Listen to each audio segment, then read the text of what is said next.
All right.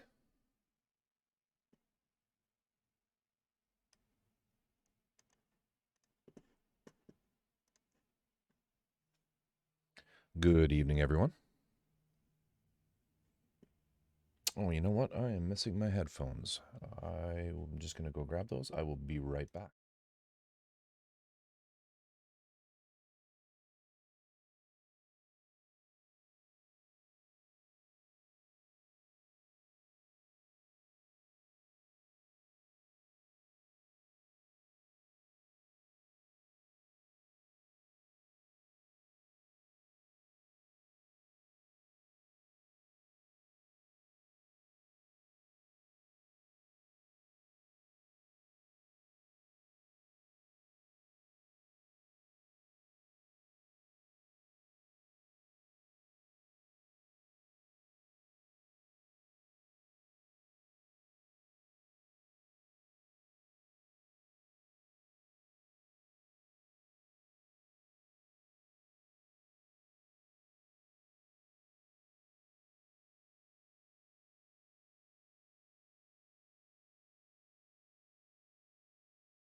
Okay, that's better. Good evening, everybody.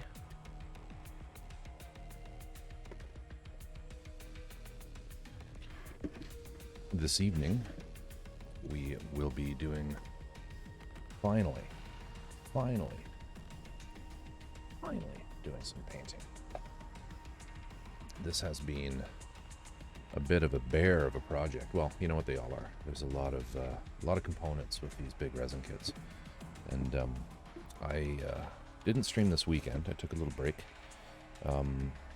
We had quite a bit of snow here, and just kind of chilled because basically I had a lot of.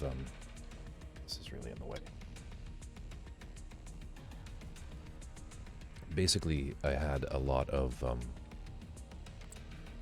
stuff I needed to accomplish on the pieces that stuff that was kind of tedious, kind of boring, and as a result, I decided probably best not to stream it. So where things are at now is we have all of the main pieces are sanded to the point where they're ready for paint. Everything in this box is pinned. Everything in here has been pinned. Everything in here is ready. It's ready for priming. So this is prime time.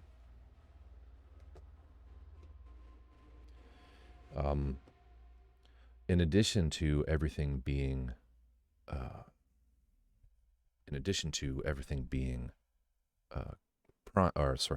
pinned and sanded, everything has also been cleaned. So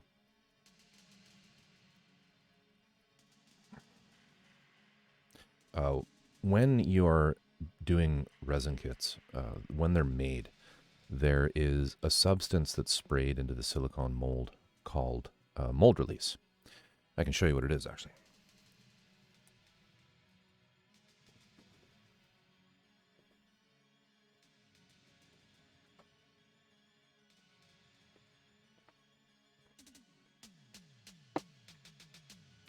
It looks like this.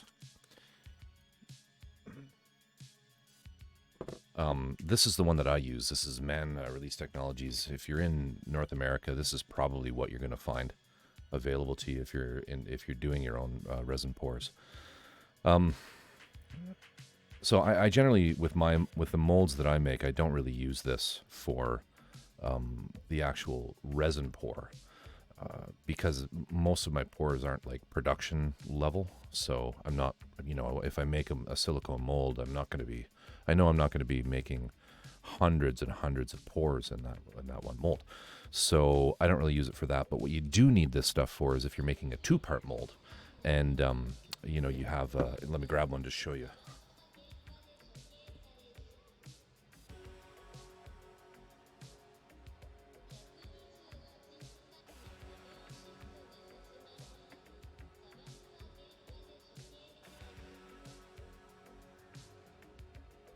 Yeah, so this is a 2-part silicone mold that get it on camera here. You can sort of see what it looks like. This is how it would sit in the pressure vessel, and these are my gates. Basically, these are where I'm going to pour the resin in. And if we open it, you can see we have the impressions in here of the pieces. And the pour tabs in these spots here. So pour tab, pour tab, pour tab, pour tab, pour tab. Same over here, matched, and these are the pieces front and back. All these textured for her pleasure little lumps and things are they're keying so that the two pieces of the mold align really closely, like that. And so there's no slip, right? Same with this groove around it. They're just tricks to make sure everything gates together really well.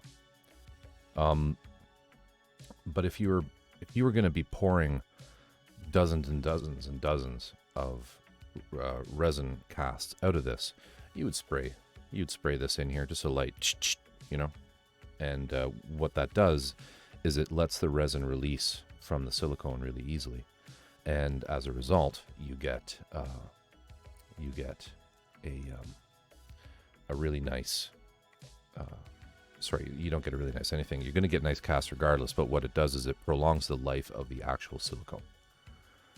Which, if you're in a production environment, if you're doing resin casts like these kits that we're getting from the recasters and even from genuine casting houses, they want to get as much life as they can out of their masters. Out of their silicone molds before they have to create new ones with the master again, their masters. So the other big use for the mold release is when you're doing a 2-part mold like this. So the way that a 2-part mold is made is it kind of happens in 2 steps. So I would have had a box.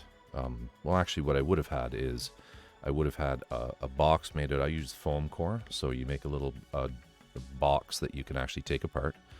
And you fill it with plasticine, believe it or not. It's a special kind of plasticine that doesn't have any sulfur in it. Most plasticine has a sulfur compound in it that will inhibit the silicone from curing.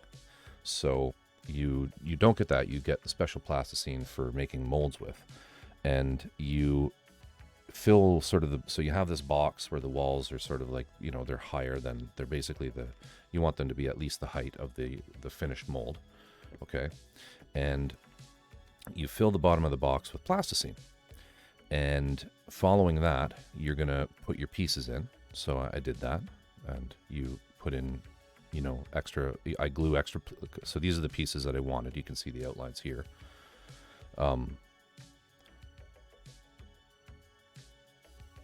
Right, so here's the piece that I actually created myself, and I glued this piece on. This is just a little piece of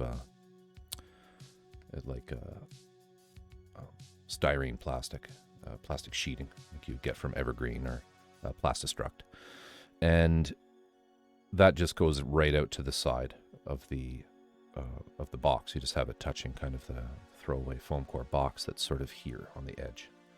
And what you do is you bring the plasticine up around the part. You use I use like sculpting tools, and I just mold the plasticine right up to the sides. In doing so, you're basically sealing the bottom half of this piece, all of this piece, from the silicone. It won't actually make it under there. On a bigger piece, imagine like if you had a torso of a model, you would sort of go up the middle of the torso, right? So you'd have half of the torso buried in plasticine and the other half exposed on top. So you have all these pieces up, just sitting on top of the plasticine. So then what you do is you don't actually need to use the mold release for the first part, but you then pour your mix of silicone in on top of those pieces and the plasticine. You can actually use this if you want. It does actually make your life easier during this point of the mold making. So you do that, you let it cure, overnight, and when you come back to it, you flip the entire thing over so that you have the plasticine on top. Okay? And the bottom of the box is now, so imagine this piece is plasticine. This is the silicone we just poured. So it would look like this, right? Only this top is all plasticine, right? Oh, and actually there would be a bottom to the box that I would tear off, okay? Of the foam core. I would rip that off. It's a destructive process. You kind of throw the foam core out when you're done. So then you have all this as plasticine, and you just use, you could use your finger usually and just dig out the corner with some tools, and you just slowly peel the plasticine up and out, leaving your pieces, your mold pieces embedded in the silicone. It's very important that you don't break that seal. Then you use the mold release and you spray the silicone and the parts, and you do the exact same thing over again. You pour new silicone in on top of the old silicone after having applied the mold release. Then once that cures overnight, you're able to find the seam and peel it apart in order to get your two halves of your mold. And at that point, you can take out your pieces.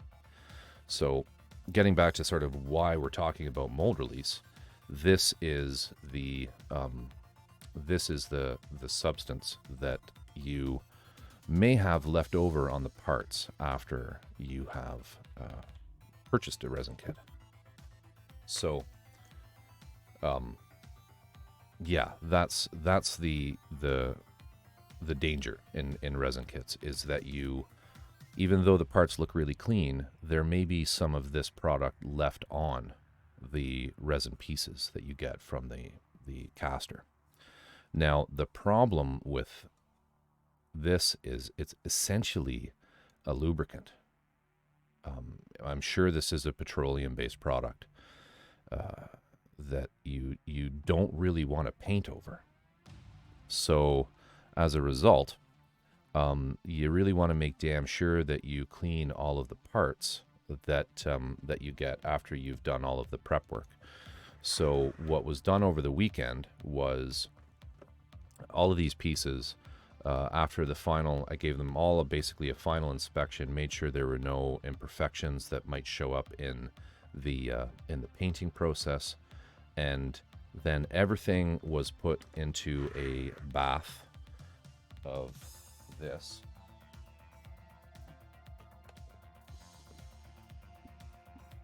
Super clean. This is a cleaner degreaser, so it breaks down, it breaks down solvents and any kind of oils, which is what this is.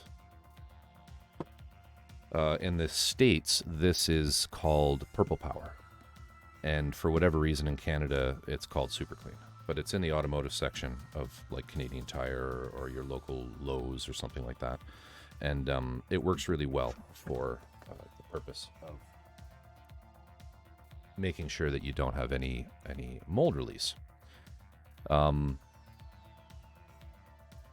not really sure why it's called Super Clean as opposed to Purple Power. Well, actually, I do know. I mean, usually when you see a manufacturer change a name in a different country, it's probably because of there was a pre-existing trademark perhaps in Canada for Purple Power, and therefore they couldn't use that. But yeah, if you're in Canada and you're looking for a good product for degreasing or making sure that your parts are clean, that's the one to get. There are other ones that work. I'm pretty sure Simple Green, as well as there's another one called Mean Green. They both work really well. I like the Purple Power or the Simple Clean one because it smells kind of nice, and it's purple. It's kind of fun. Mind you, green is also fun. So choose your poison, but don't actually poison yourself. Don't drink it.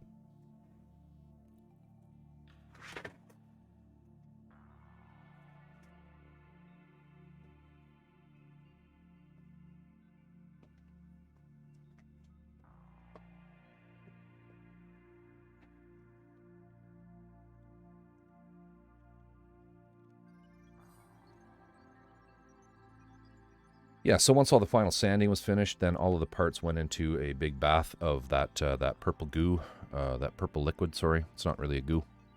And then they're scrubbed. I just scrubbed them with a soft paintbrush and like a watercolor brush that I have that works really well for that. And just basically really, work the surface so that there's definitely nothing left behind. Then everything gets rinsed really well and put in a box with a lid to make sure that no dust gets in there. So I've done just about everything. So like these are all the main structural larger parts. What I have left to do are the following. Just put this over here.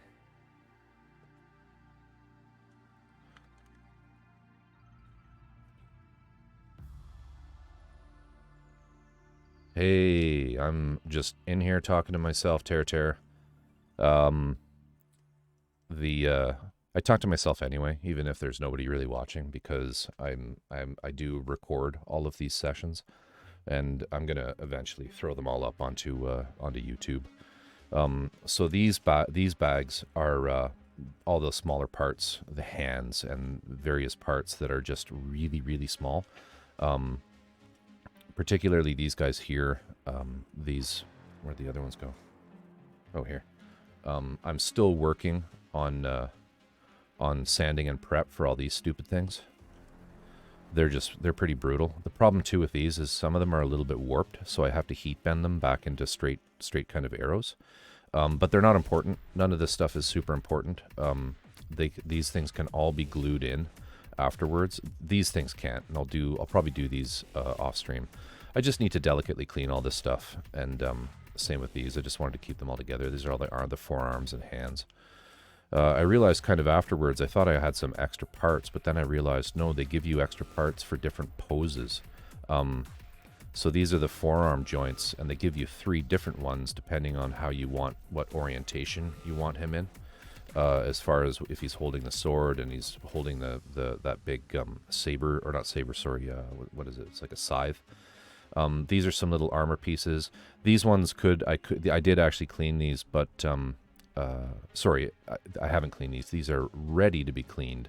I didn't do these because these, and actually some of these too, I need to glue them temporarily to like toothpicks in order to airbrush them properly.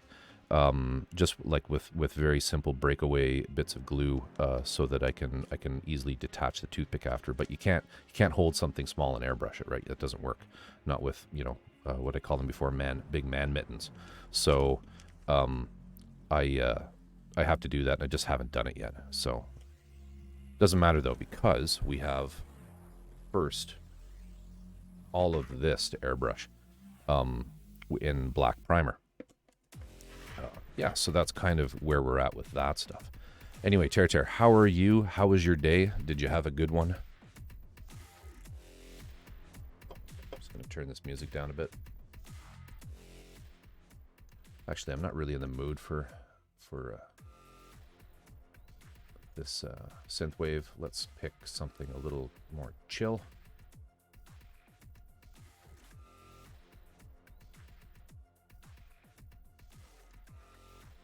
How about, let's try this. Random.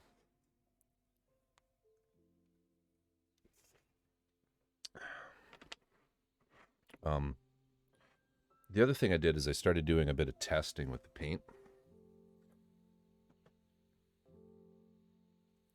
which I can run through as well just before I move over to the spray booth. I just want to get all this sort of show and tell out of the way before I, let's just put this here as a clean surface.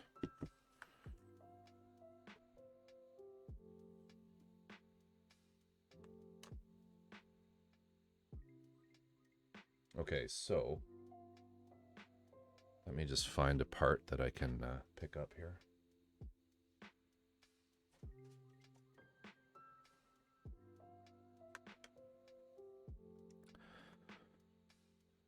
So as I've mentioned in past streams, my intention is to paint the armor components of the Messiah in let me just bring it up here.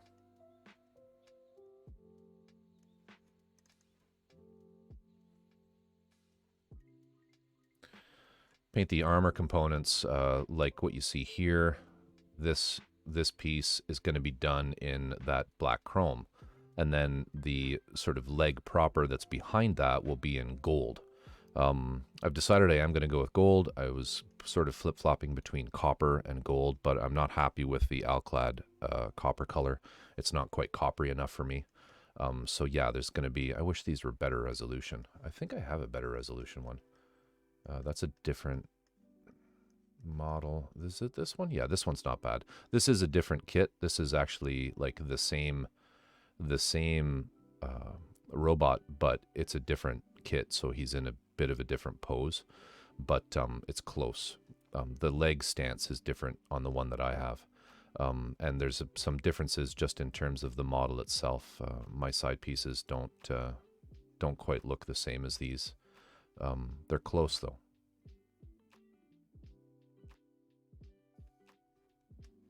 In fact, if you go to mine, see like these pieces here, these side pieces stick out a little bit, whereas on other kits of the same robot, they're flush. So there's some small little differences, but it doesn't matter. The point is you can really see it illustrated here is there's going to be gold for the internal sort of the inner frame of the kit, and the armor plate is going to be in the chrome, only the chrome I'm using is going to be darker than this. So what I'm using for the chrome is a product called Alclad lacquers, and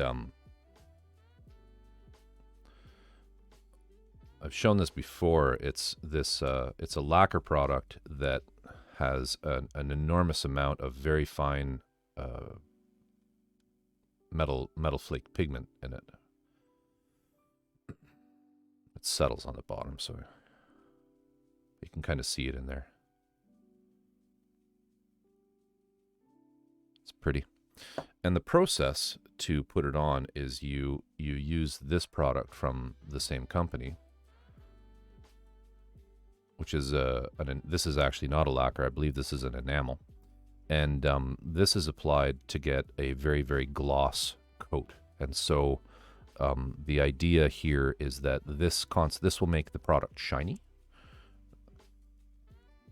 And then, so you get a very shiny gloss black from this.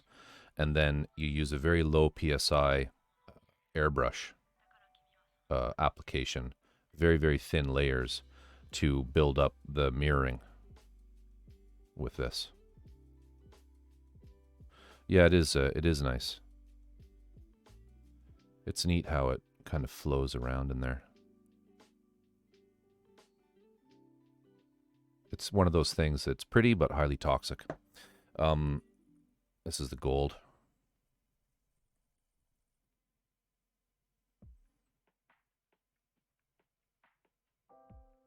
I'm hoping I have enough for the project. I have about 2/3 of a bottle.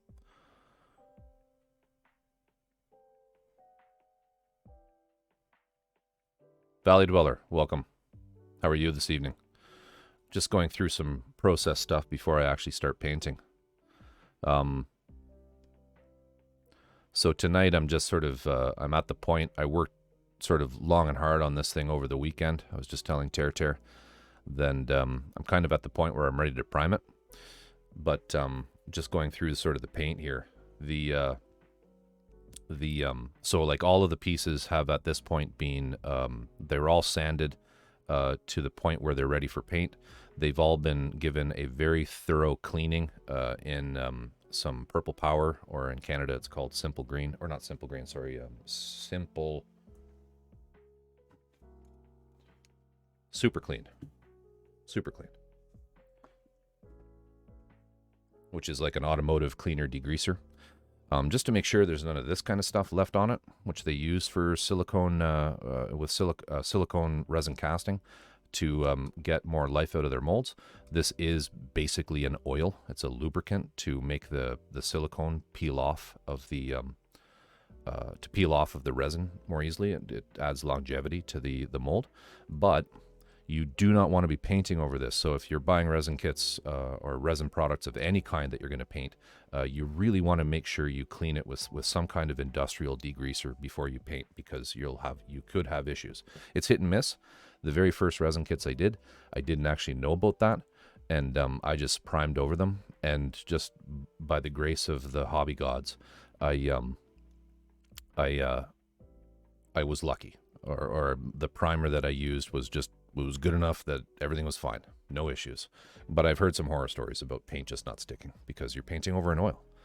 And I would imagine too that certain kits are maybe cleaned better than others when they come out of the workshops. But where I did some tests, like what you see sort of here, these are actually black parts that I've already painted and sort of taken to this point already. What I've done is the instructions, Alclad's one of those companies where they make a really, really good paint, some of the best metallics that you can get, but the instructions for these things from the company are terrible. They're terrible. You go to their website like something that maybe was on a MySpace page in the early 90s. It's bizarre. There's just very little true proper manufacturer direct documentation on how to use the products. And they kind of imply in the little bit of information that they have that the primer for their chromes, which is what is going to be on a number of the more visible pieces, the primer for their chromes is this gloss black base. Now, what they don't really, now this is just, I think, a gloss black enamel, because they also say that you can use a gloss black enamel from any other manufacturer in lieu of this. Now, the issue though is, does this need to be put over a primer? And I'm not, there's just no literature out there about it. So what I did is I did a couple tests, and I did two pieces, one done with primer, one without. And I'm thinking I'm liking the version that was done with the primer more. Here are the two side by side. See if I can get roughly the same face or facets. Okay, so this one where you can see the light up, that one was just the enamel directly onto the resin. And you can see there's a lot of orange peel and texturing in there. All right, now this one was done over, what did I use? I used this guy here. The Mr. Finishing Surfacer 1500 Black. And, there's still a tiny bit of texture there. It's a reasonable amount. This isn't like smooth polished ABS plastic like what you see on the, the samples of plastic spoons that I painted. But it's just better. It just came out a lot better. There's less of sort of visible orange peel on this one. Some facets of this are fine. This the one that didn't go on the priming, but every once in a while there were issues. So I think what I'm going to do is I'm going to use the primer on all of the pieces. I'm just going to do it over everything. Because I'm happier with this than I am with this one. And there were some other pieces like this guy. No, hang on. Was it this or this? Yeah, here.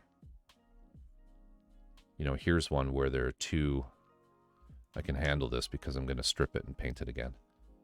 You can see right there, there's two very obvious blemishes, three actually, very obvious blemishes where something weird happened with that enamel over the resin. So that's what's kind of led me to think that this should probably go right over primer rather than directly onto the bare resin parts like that. Anyway, so that's where things are. I've primed up a few pieces already. That's what the pieces look like with just straight primer. So we are going to put a bunch of these parts onto airbrush clips, and we're going to load up the brush with black primer, and there's just going to be a whole lot of priming tonight, hopefully. I'll just put these parts back up here. Move my box of stuff over.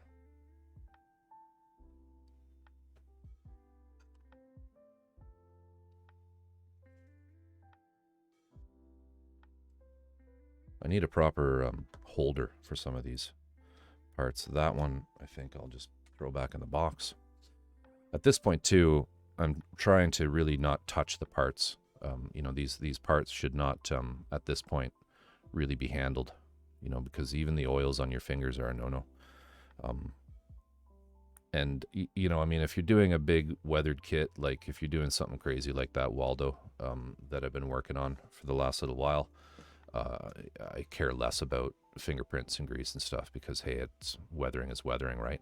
But for a kit like this where I want a really clean paint job, I try to be careful. Of course, there I just touched it. Haha. That's just some glue left over. Yeah. So that's where we're at. So I'm just gonna get some foam here, and we're going to start sticking some of these things onto clips.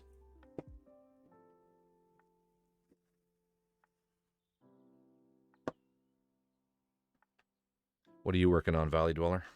What's on your list of projects these days? I need a glove.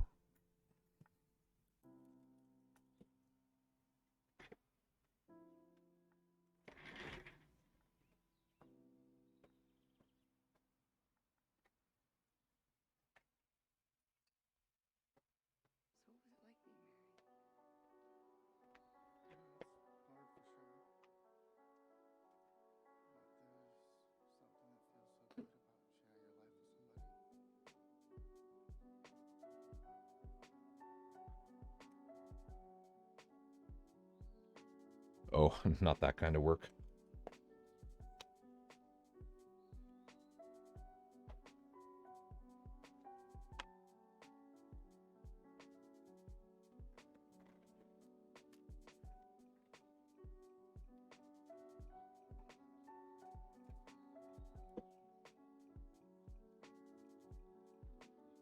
All right.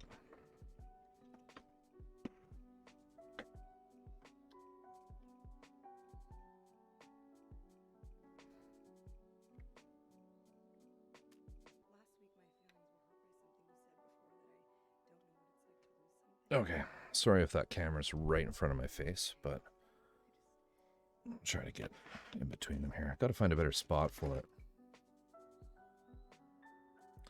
I think I'm going to save, I think I'm going to try to start with some of the smaller pieces instead of these huge armor plates.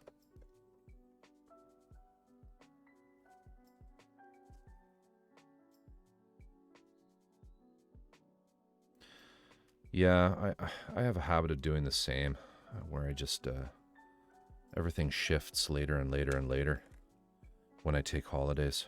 And, you know, you quickly find yourself getting to bed at like 4 in the morning, at least I do, and waking up at 10. And man, it's hard to come back to the real world when that ends.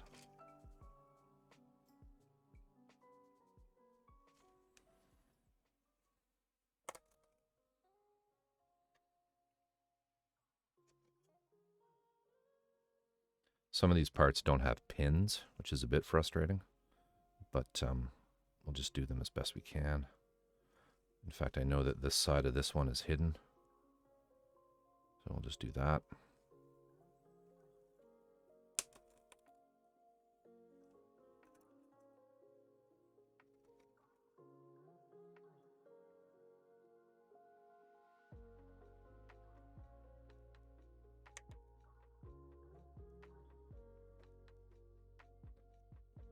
Get this big thing out of the way.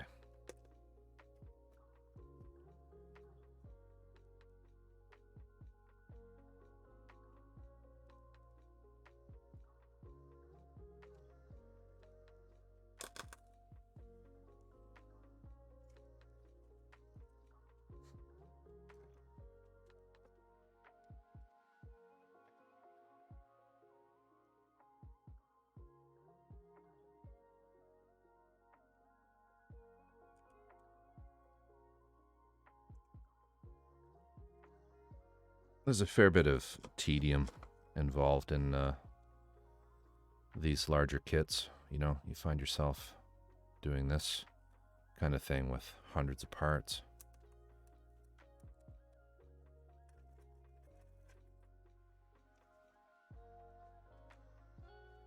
Oh, the other thing I did is I made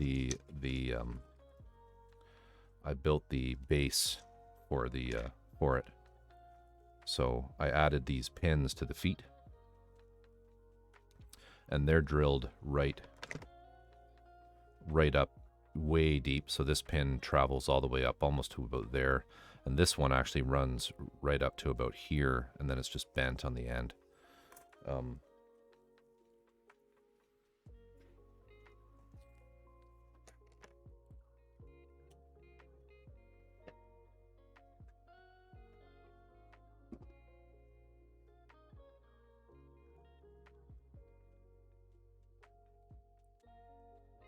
And then what I do is for the base, I like using these, can't really see it too well, but these sort of wood art store pallets, not pallets, like frames, with the thin piece of plywood. I find they're quite handy. I do a lot of stuff with electronics. For some of my kits, I'll have LED stuff. This one isn't having any of that, so I like the fact that they're hollow underneath, so you can put electronics in it if you run wires down in there. But I just epoxied this piece of wood in, and it's all been drilled so that this is that the right one?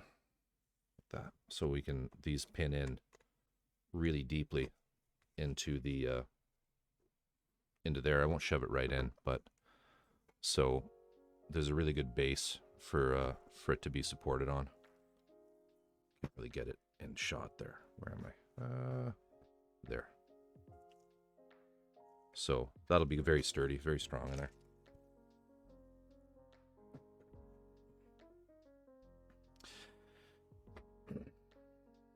Yeah, lots of cyanoacrylate. Absolutely. So much cyano, it's crazy. But with this, some of the larger pieces, I do actually use a like the main joints.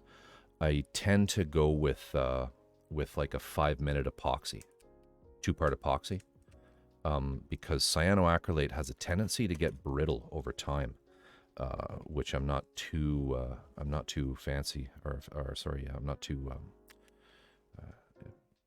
too happy about. So for the smaller bits, yeah, you kind of have to use it because epoxy is a pain. But for the bigger pieces where you can kind of set them and then walk away from them, I prefer to use that.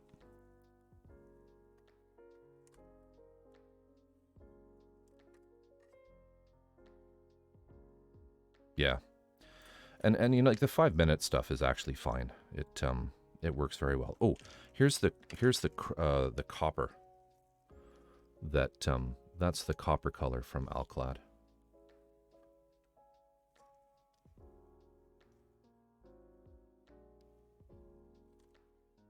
It's nice, but it's a bit too brown. You know, copper is supposed to look like copper. It's supposed to have an orangeness to it. It's there a little bit, but not enough. It's not bright enough. I wanted a really bright contrast between the black and the black parts and the black chrome parts and the gold.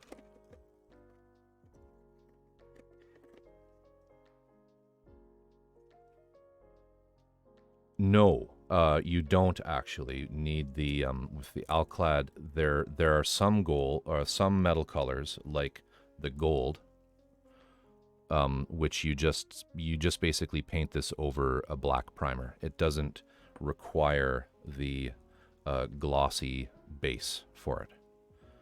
Now, having said that, I haven't tried it. I mean, you might be able to use the black.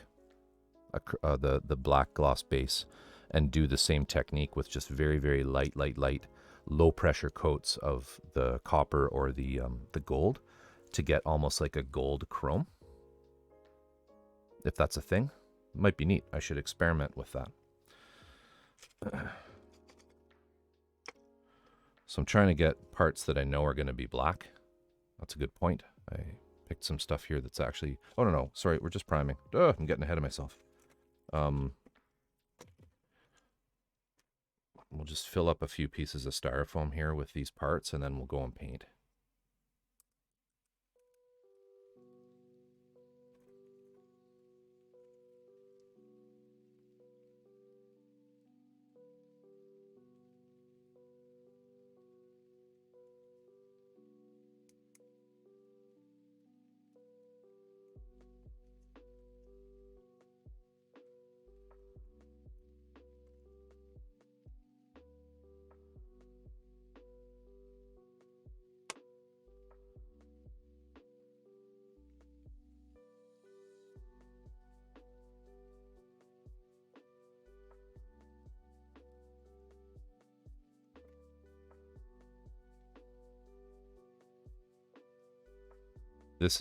Their silver. It's actually quite nice, but it's not glossy, it's just silver. This is also used as the undercoat for their candy apple colors. You spray the parts with the silver, and then you do very light coats of the transparent candy color, candy apple, like candy apple red or emerald, over top of that to give you the candy coat colors. They're a weird company. They sell all these strange metals for hobby, but they don't really sell paint, like just regular colors of paint.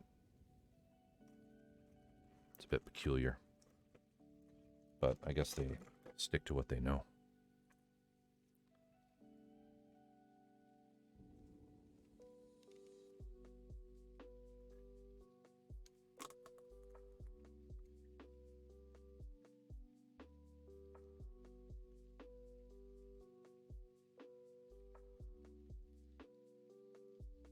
Love that emote. That's awesome.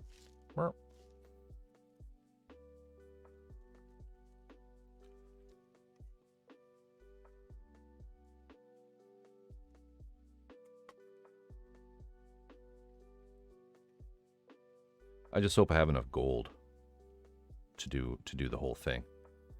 Goes pretty far, but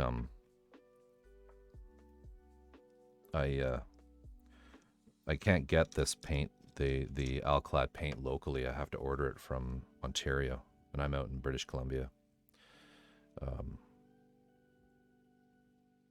Although I found a place in Edmonton, I think, that sells it, so I could get it a little sooner.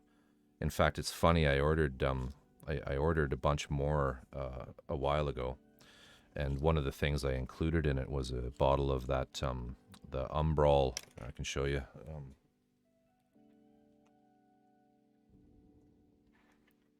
This like liquid, zoomed in way too close.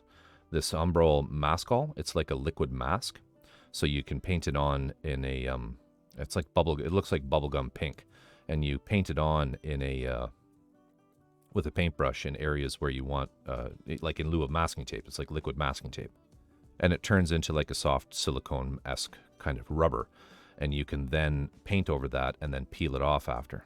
And there are some details on the kits that I thought that might come in handy for like these teardrop shapes, which will be gold. So this will be black, the black chrome, but then that teardrop shape will be gold in there.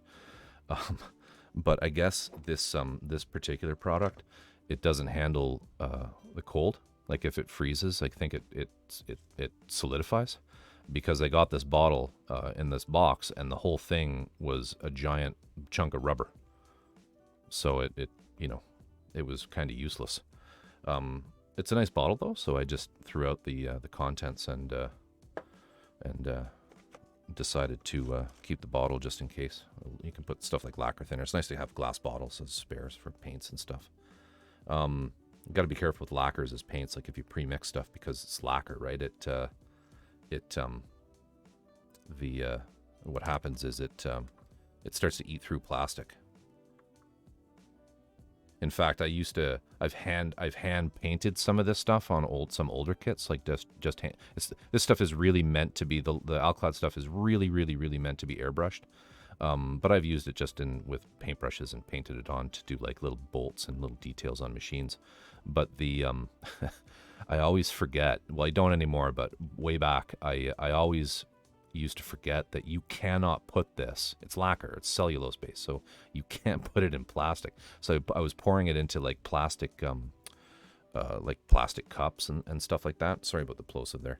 I was pouring it into like the bottoms of little plastic shot glasses and things, which is what I use for, just throwaway ones for throwaway pallets. And you'd pick it up and the whole bottom was goo and it would just pour out all over your work surface. I'm like, oh, right. It's lacquer. I can't do that.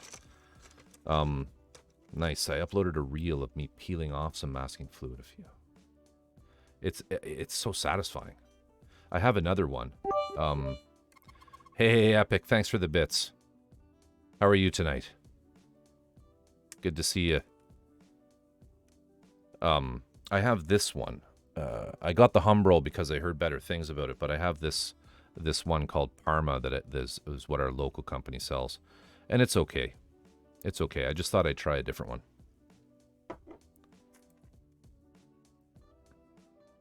Yeah, latex does bad with freezing, and it's so funny too because the guy that runs the hobby shop, I think he's just work off his feet right now with COVID, and everything's like mail order for him. He's a regular brick and mortar store, but he's gone like huge into online sales.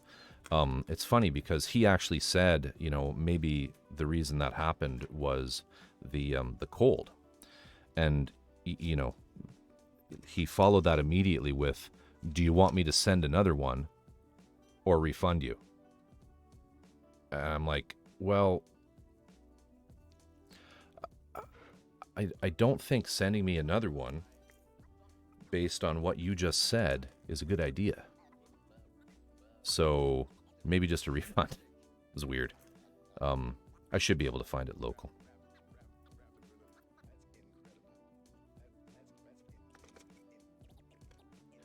Okay, I think maybe we'll do a couple more of these and then we'll get over onto the spray booth.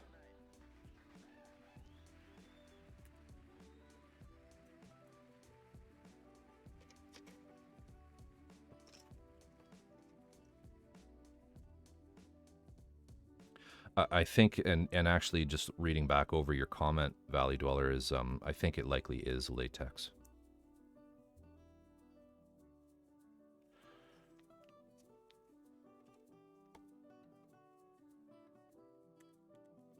I wonder if it says on it. It's Umbrol, so probably not.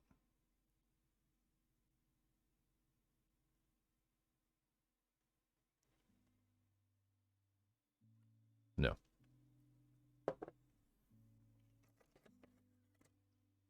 Doesn't say. We'll do this.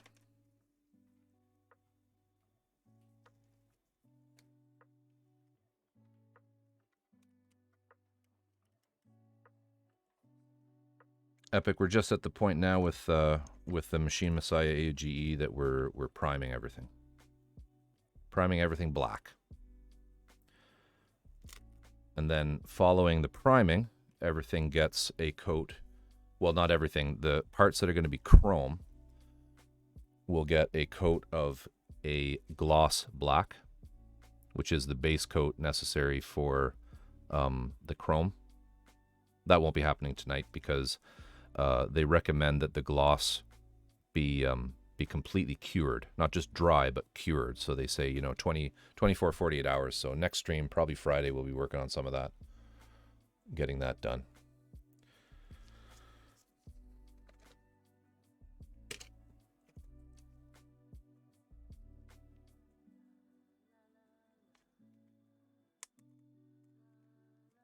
Okay. Do I want to stop there?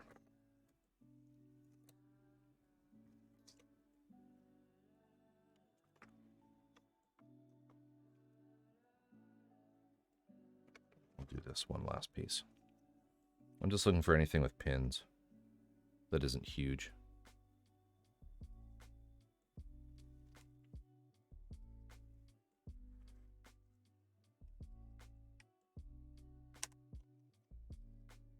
Okay. I think that's enough.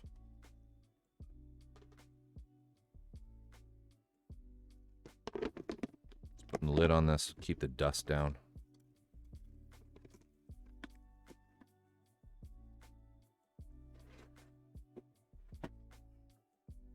All right.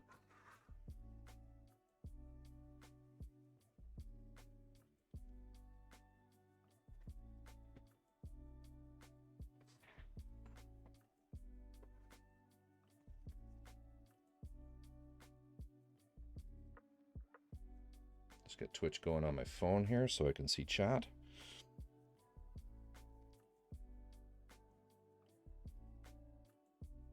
There we go.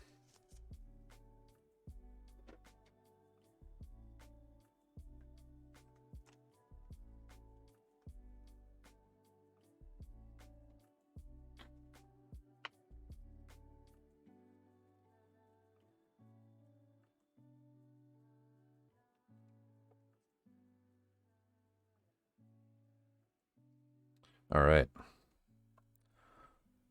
And is this mic on? Yes, it is. Okay.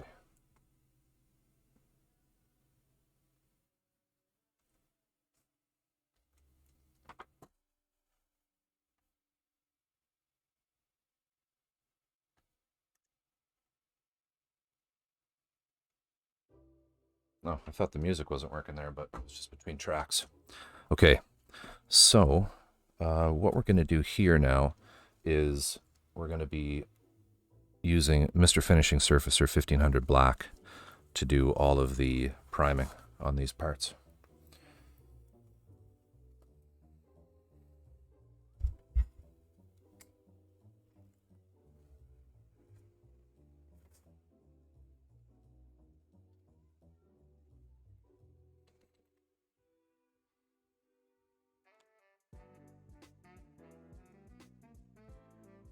Badger mixer.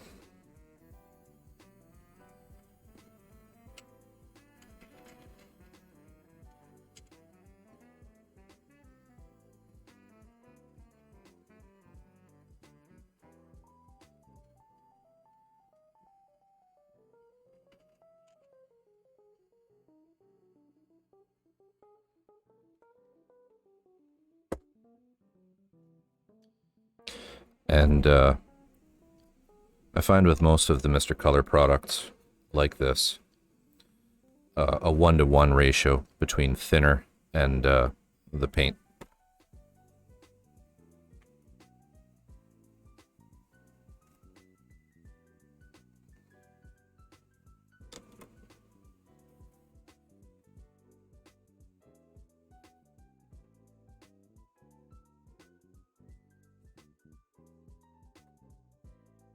Let's get rid of some of this stuff.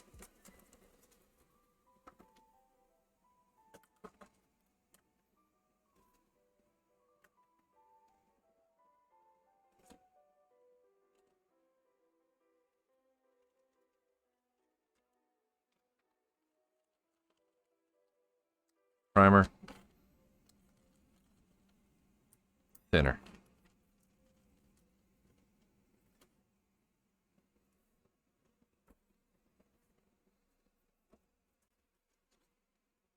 So we're using the Infinity Pattern Steenbeck. I have the big cup on it. Should be able to get a lot of paint in there. Get through quite a few parts. So we'll start with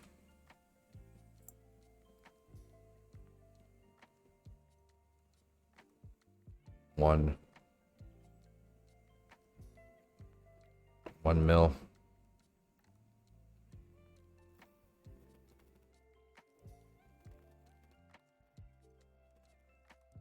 2 mil.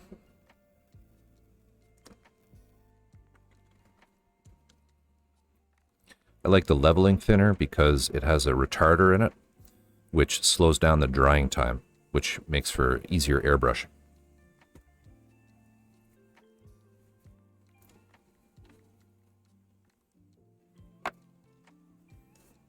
That's the one I just used. Keep it thinner over here, paint over here. So we want 2 mil of paint.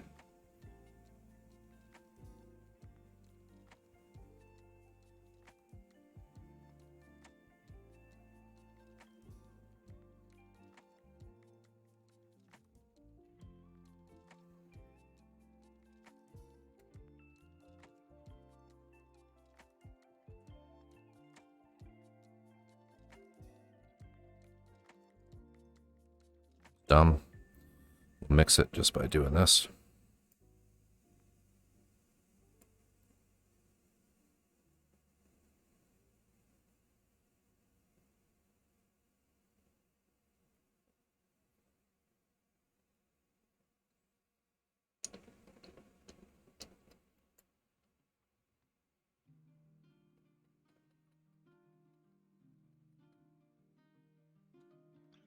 Here. And this cup is pretty full, so I am going to put the, well, that's really dirty. I am going to put the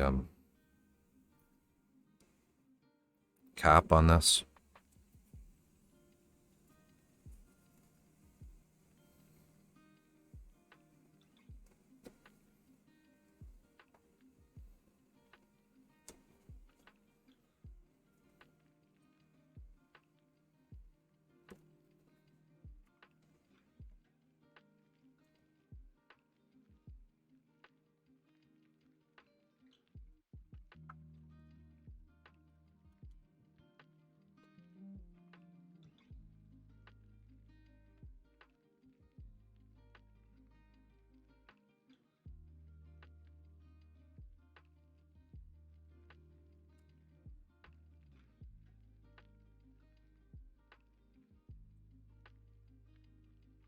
Because I know I'll spill it otherwise. Okay. All right, I think we're ready.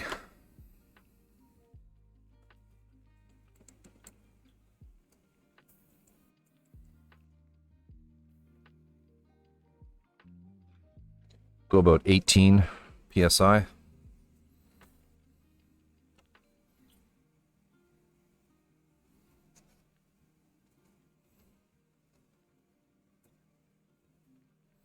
It's a lacquer, so I do have to use the louder blower, sorry.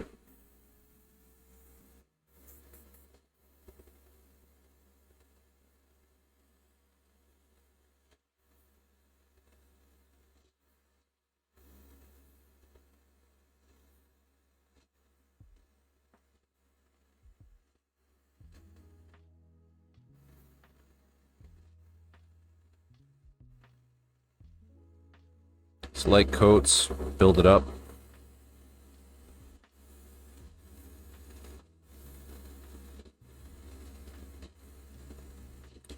Remember that airbrushes are very directional, so you want to kind of hit it from every angle.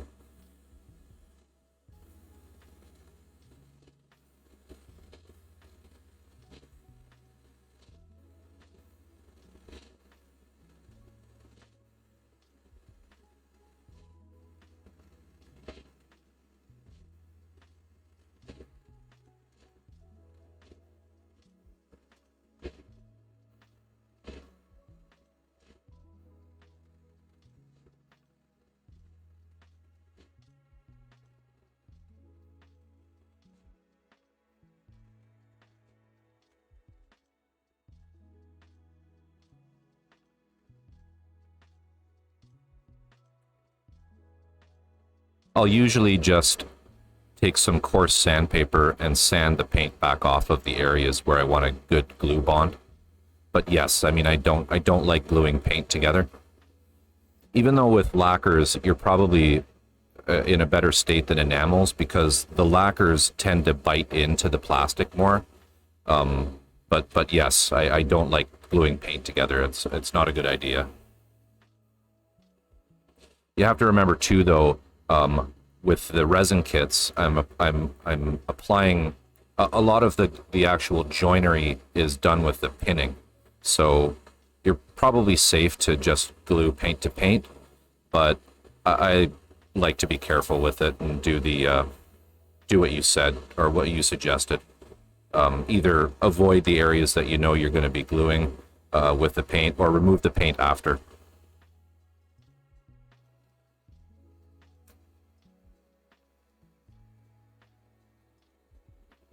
Yeah.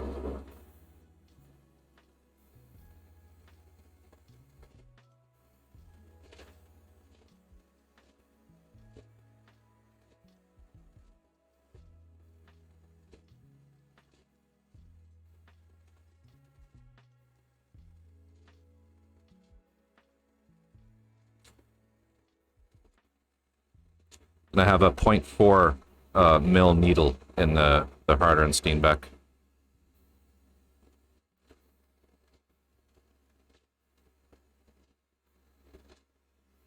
So then these parts here just come in close.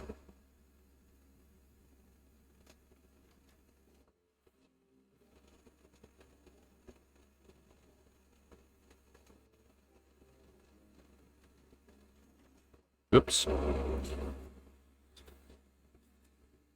Screw up there. Sometimes it takes me a while to get my my trigger discipline going for airbrushing.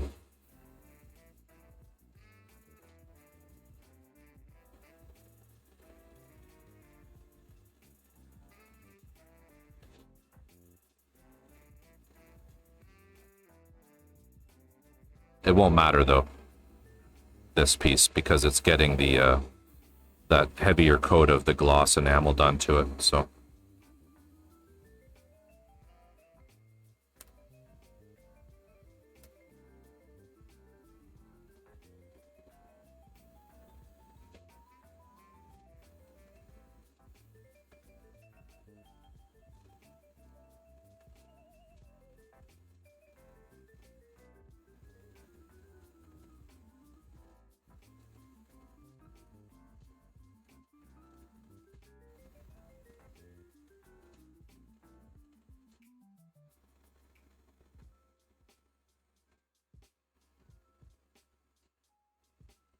Now with any kind of lacquer-based paint, you're always going to want to use a ventilator.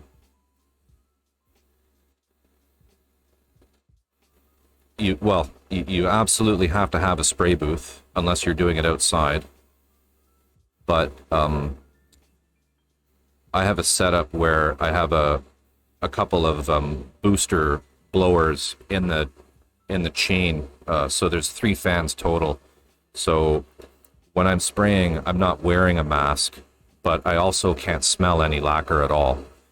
So I'm confident that I'm pretty safe in this setup as long as I stay way in the spray booth. But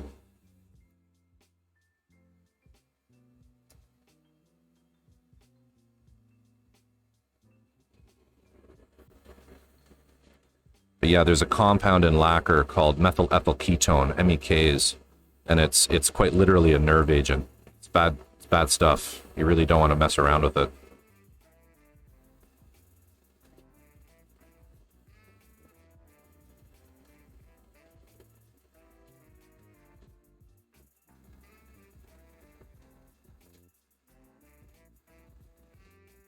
But I love spraying with lacquer paints because they just airbrush so nicely.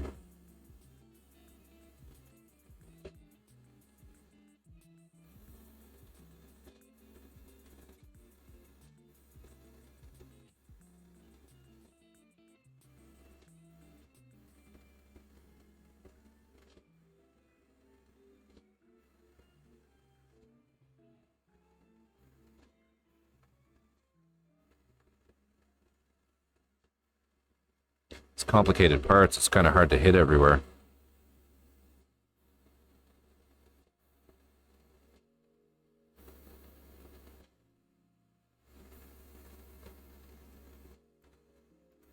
Hey, Tear, if you're still there, did you ever get a chance to watch that show I mentioned? Tales from the Loop?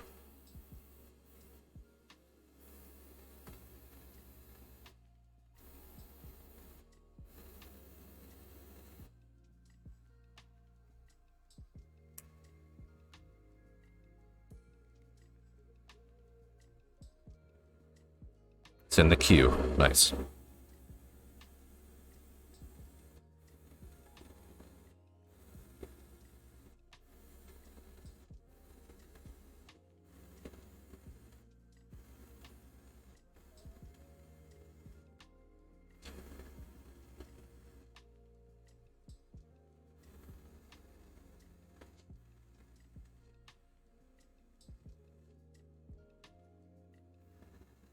You said that last weekend, though.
Valley Dweller, if you're a fan of sci-fi, there's a show on Amazon called Tales from the Loop, and it's all based on the artwork of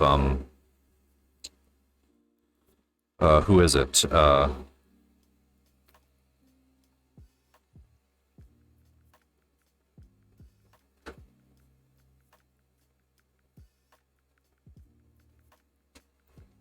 It's a Swedish artist named Simon Stallenhag.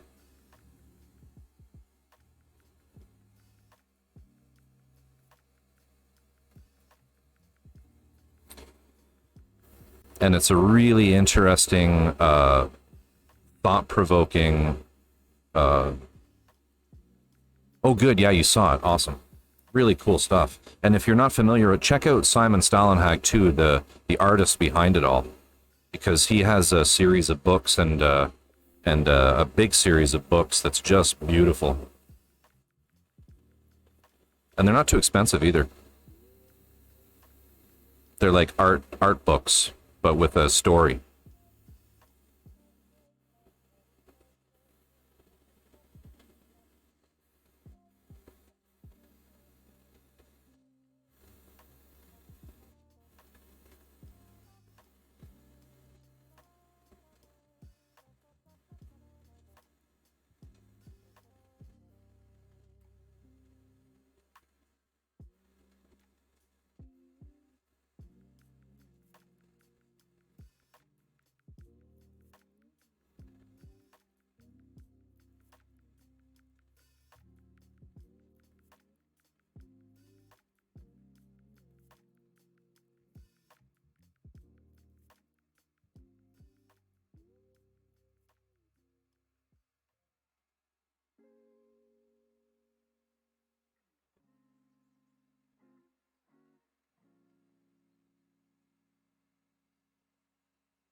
Oh, this is a hard part to paint.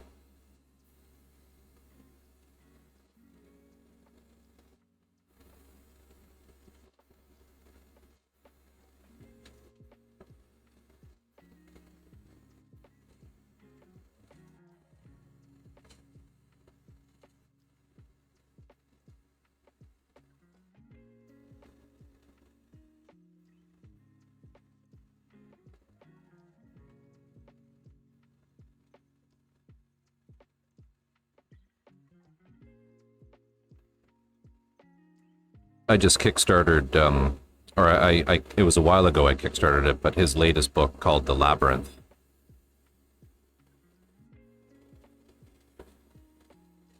I just got it in the mail about a month ago, actually. Haven't read it yet, but looks gorgeous.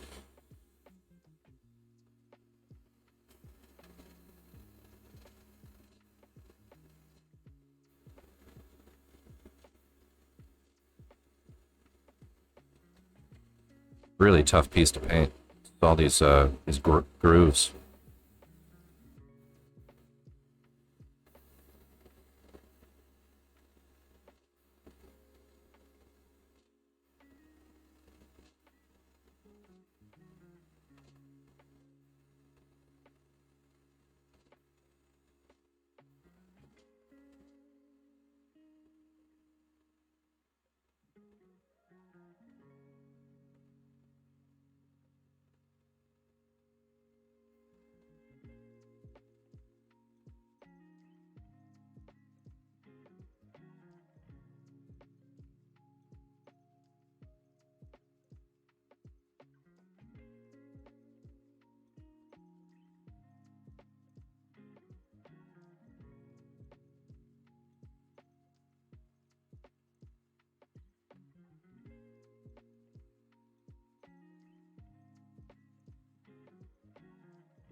Is it from the paint?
The other book I kickstarted that I'm looking forward to getting is what's it called?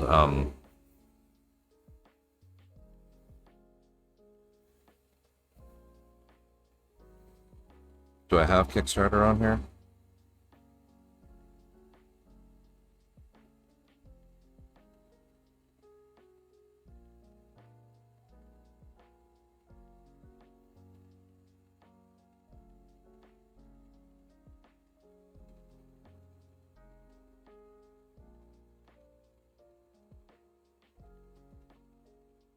Let's see if I can find it.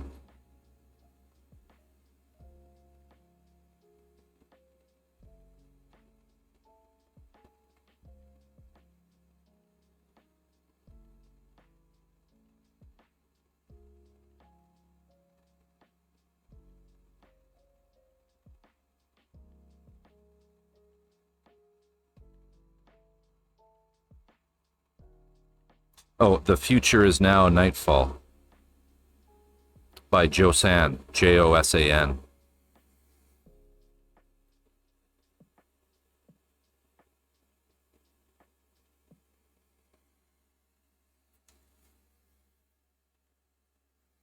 Super cool comic series that I love his art.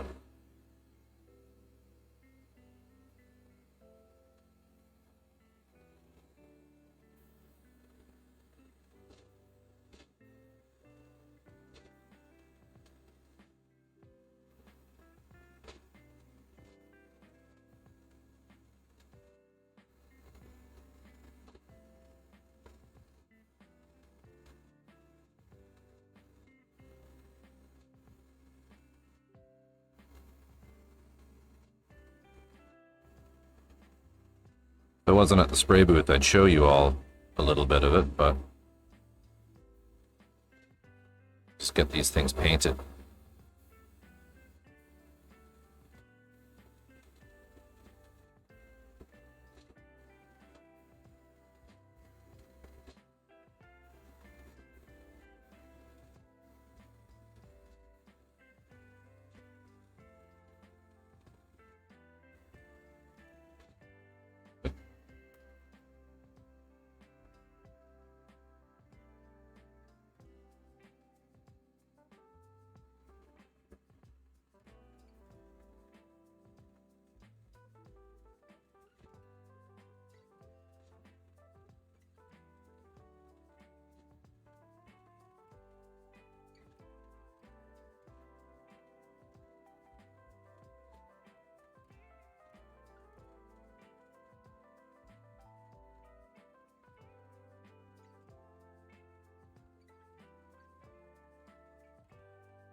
I'm not looking forward to the masking I'm going to have to do on this kit. It's going to be pretty intense.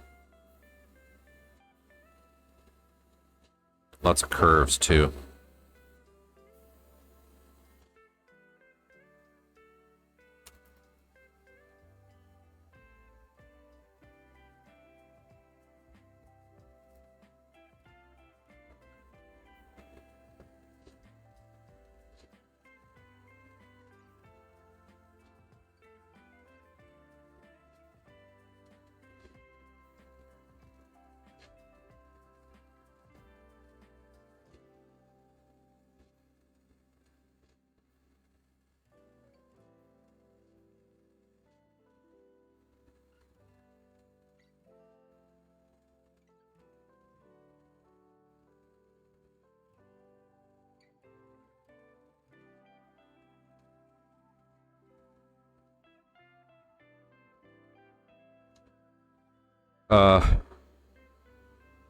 As far as the masking goes, I would say probably curves.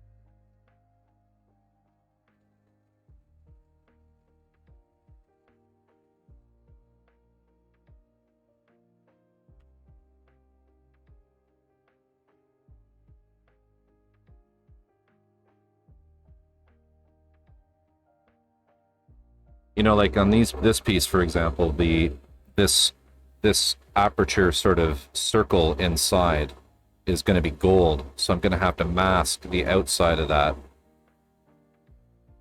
completely, which is just, it'll be a pain in the ass. Doing circles with masking tape, it's a pain in the ass.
Lots of work, but big reward when you're done, right?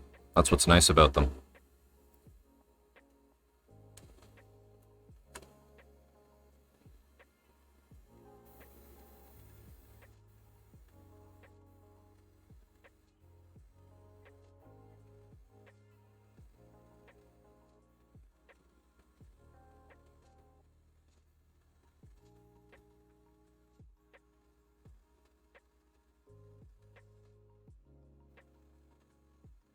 That's what I enjoy about them, at least.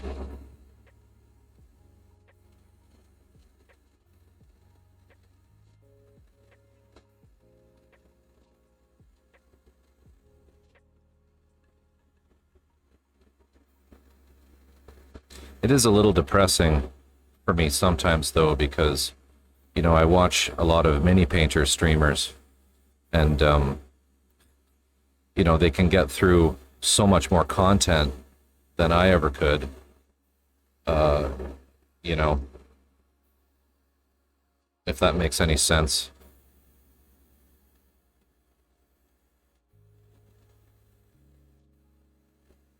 Like, I'd love to be able to finish a project in 2 streams.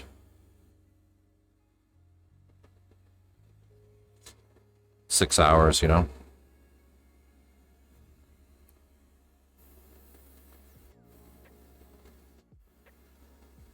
Jealous.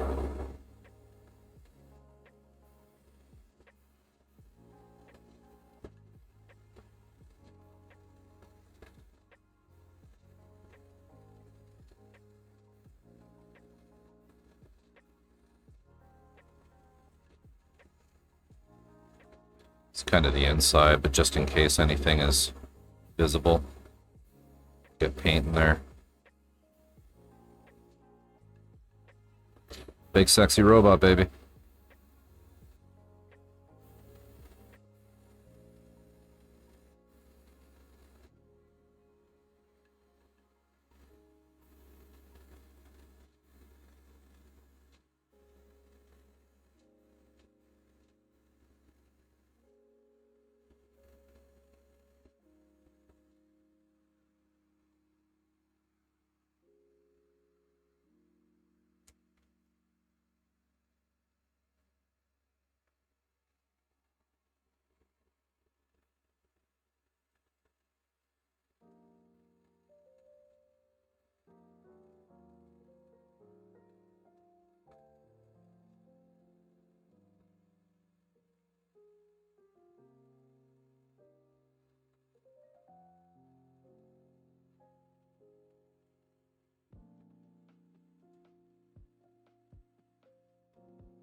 We've been watching this movie with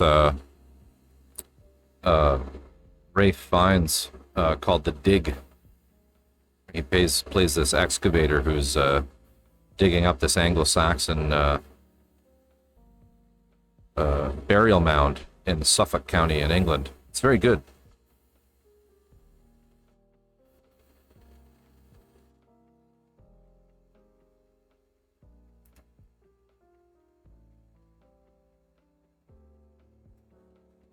Recommend it if you haven't seen it already.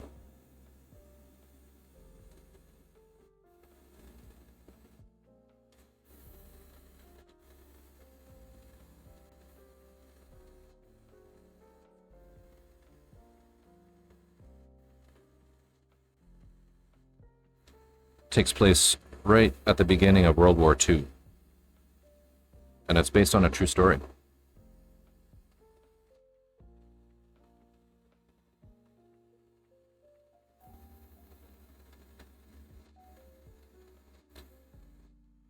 Hey, no worries, Valley Dweller. Good luck with that. Good talking to you as always. Have yourself a great evening.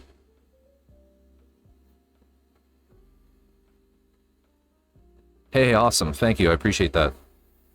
I don't post to Insta as nearly as much as I should. I'm trying to get in the habit of doing that more.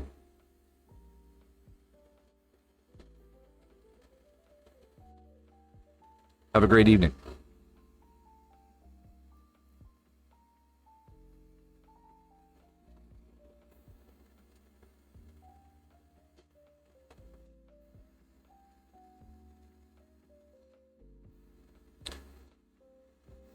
Cheers, man.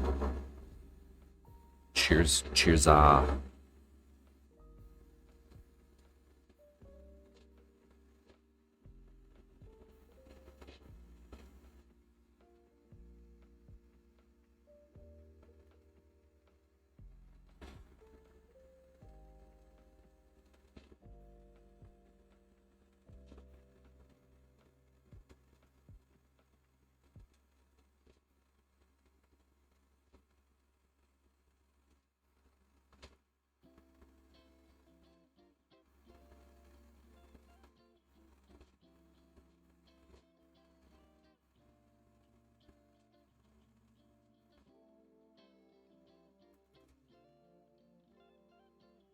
See, I'm picking up speed now.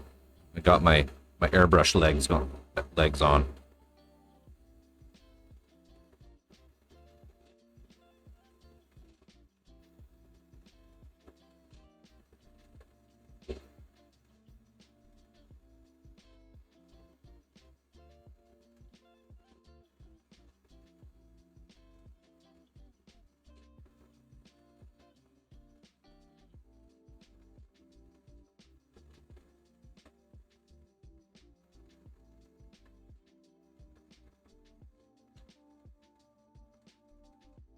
Have any of you been following that craziness down in Texas? It's just insane. I hope you guys can hear me okay with with all these fans.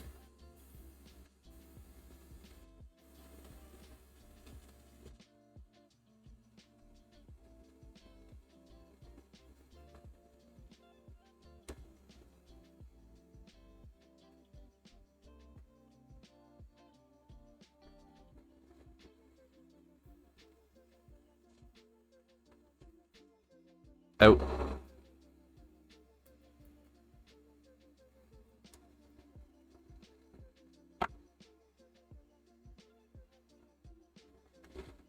Let's see if we can get a bit more in the airbrush this time.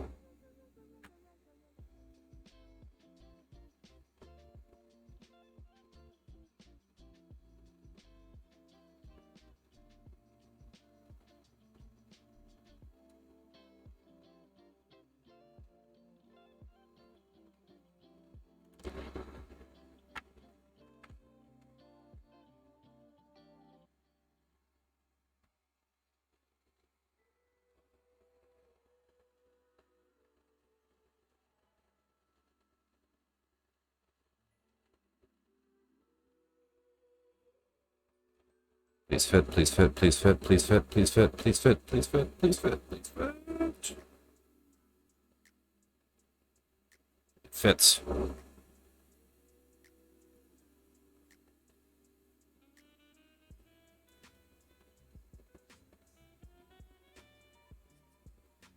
Just got to be gentle with the mixing here.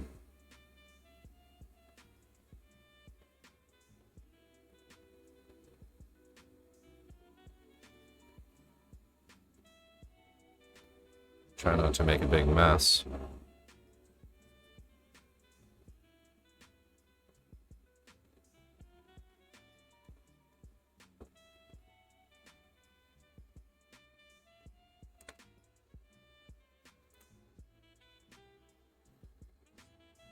Watching ceilings collapse. Yeah, it's insane. But hey, you know, homes weren't built with any insulation, right?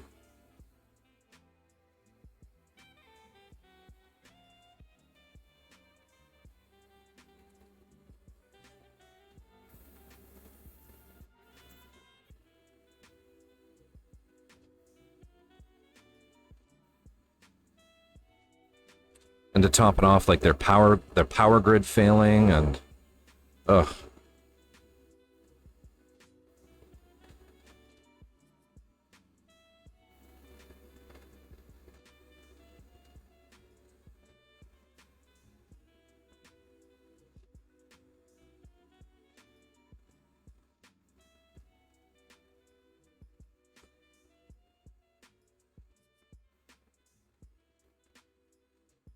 I was gonna say everything is bigger in Texas, including their fuck ups.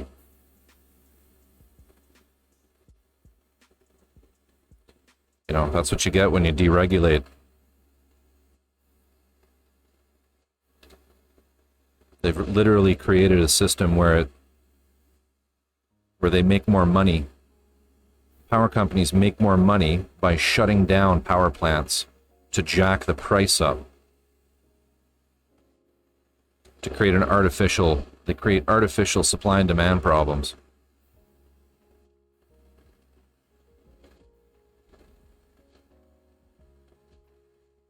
I don't like really talking about politics, but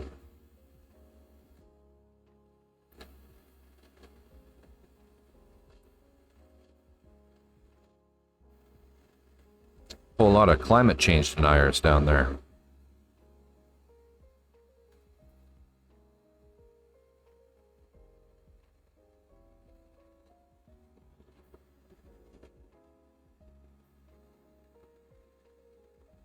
Republicans, tear. Republicans. If you want to do something that's not allowed, just change the rules.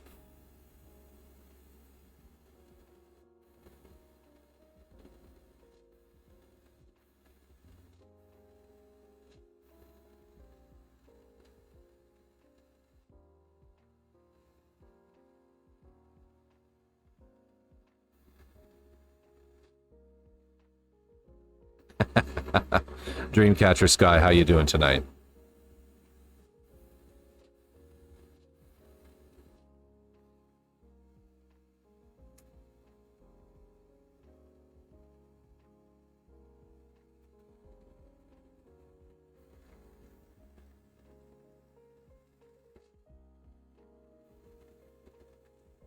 Just priming.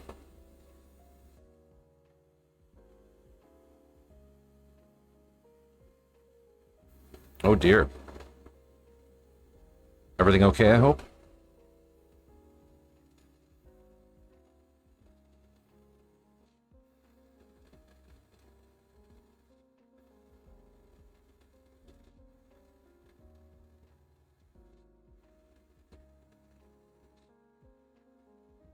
Ah.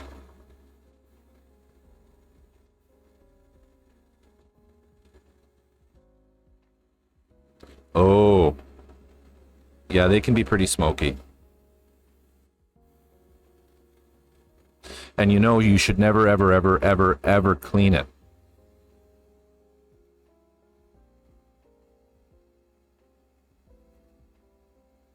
Like with soap and water.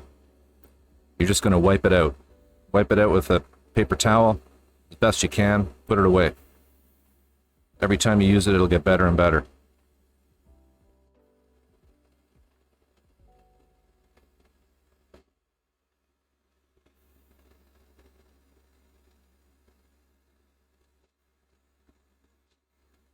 Got to season it.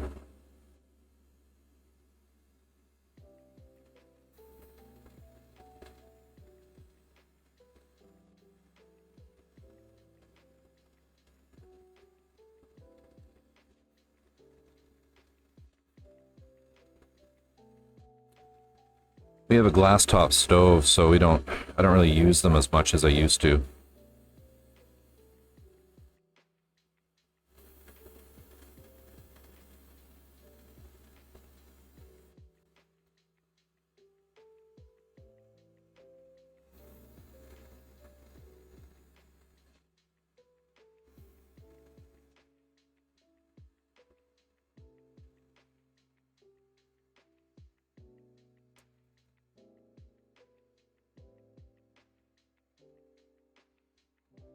What are you cooking?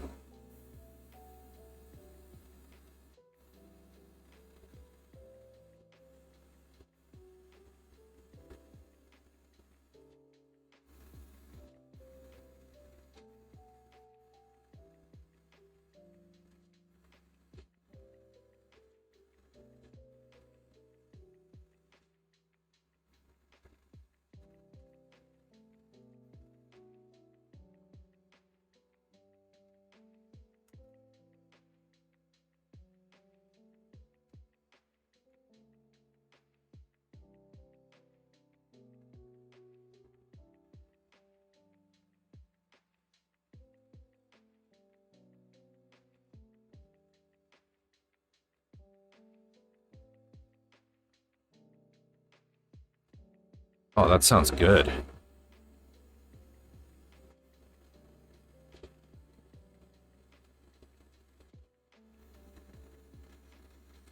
Perfect for a cast iron skillet.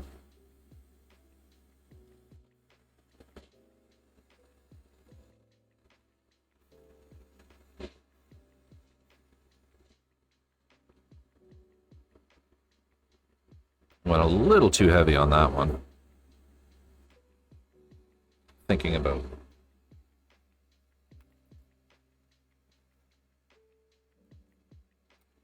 Mediterranean chicken.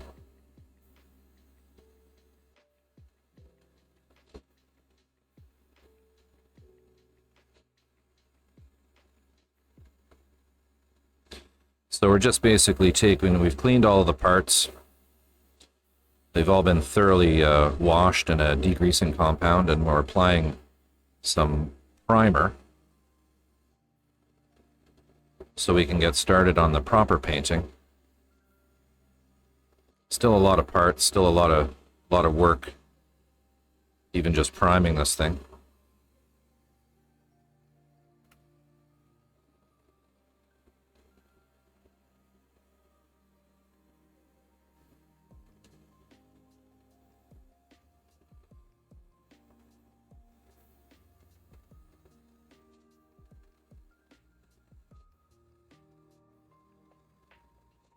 Yeah, I don't, for me, it's got to be pretty awful to throw out just how I am.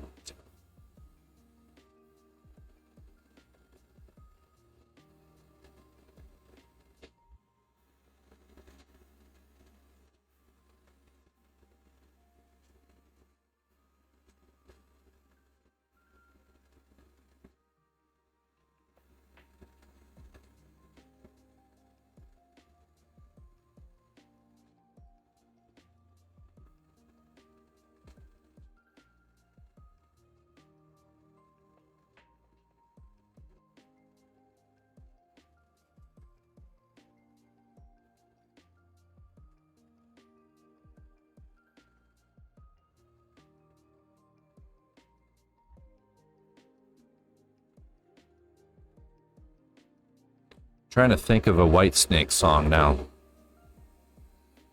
Tear Tear, help me out. This is your wheelhouse. What's like the most famous Whitesnake song ever?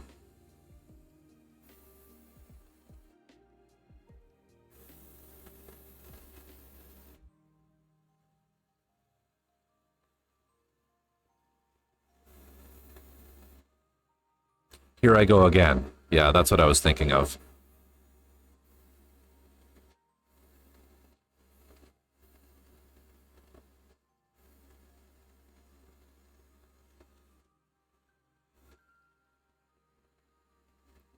Tear Tear 23 resident hair band specialist.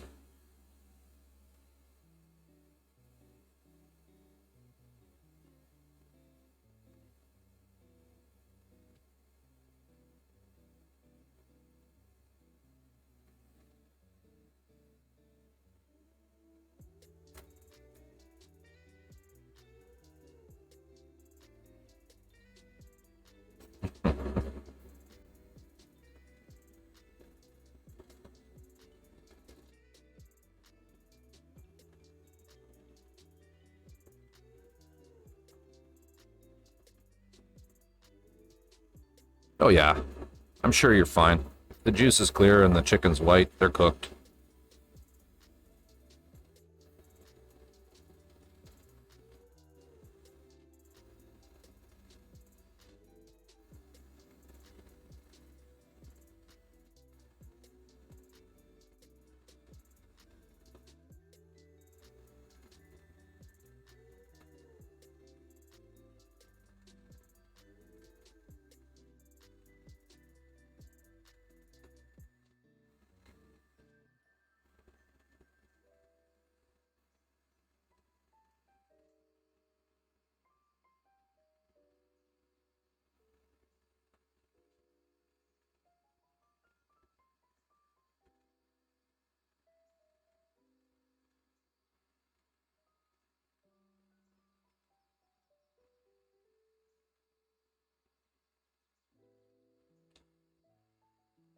Used to be able to play real music on Twitch.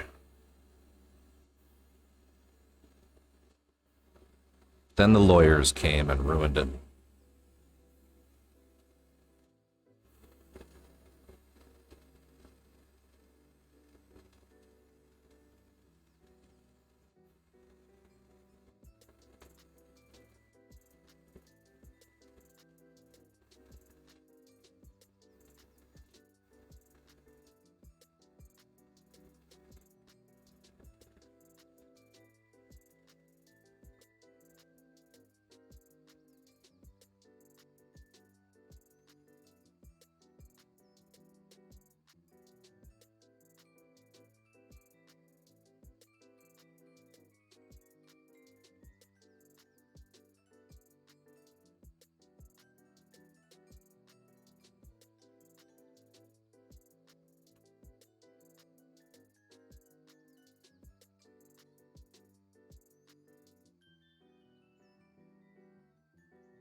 I mean, I've noticed a lot of some streamers they're just playing whatever they want regardless.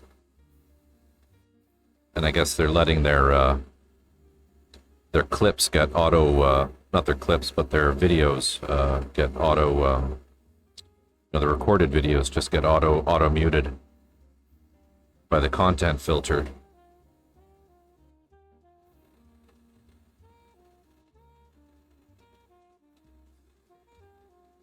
I just worry about those DMCA's.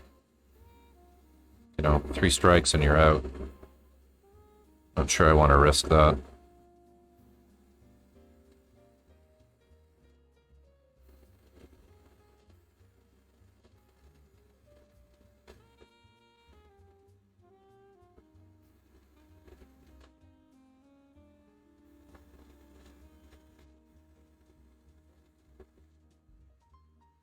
Yeah. And they can do them retroactively, even once the videos are gone, they can still, in theory, send you the letter.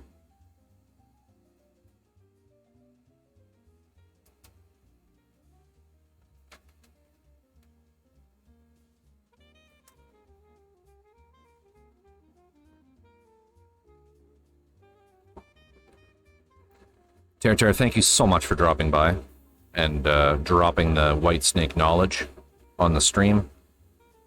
Can always count on you for a little bit of that 1980s touch. Have yourself a great evening.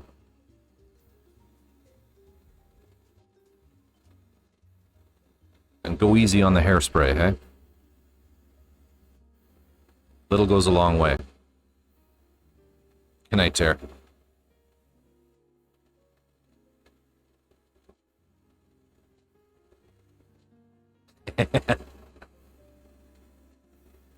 Well, just stay away from open flames, okay? When you're applying.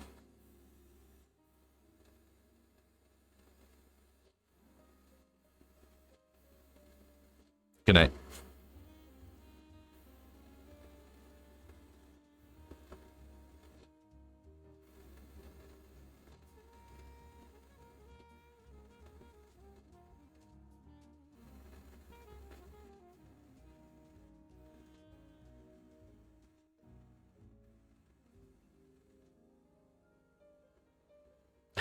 It's very true.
So I'm using a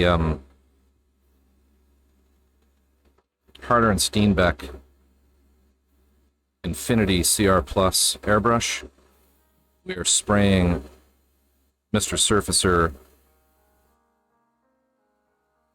1500 black, lacquer-based primer, directly over the completely degreased and cleaned resin. I like lacquer primers because they have a bit of a bite, stick to the plastic really nicely.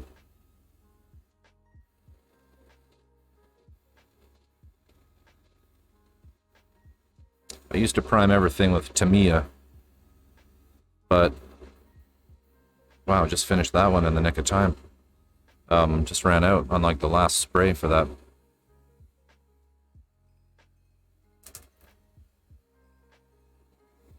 Yeah, I used to use Tamiya. This one.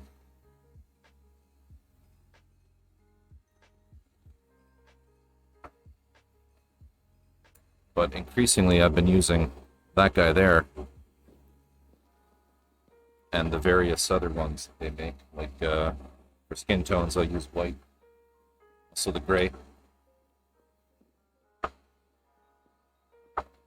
Because I find with using the airbrush, I have less overspray and less mess. Also, even with my airbrush booth and the extra blowers that I have, I find that the rattle cans still can kind of overpower stuff. So we'll load up our brush for one more round.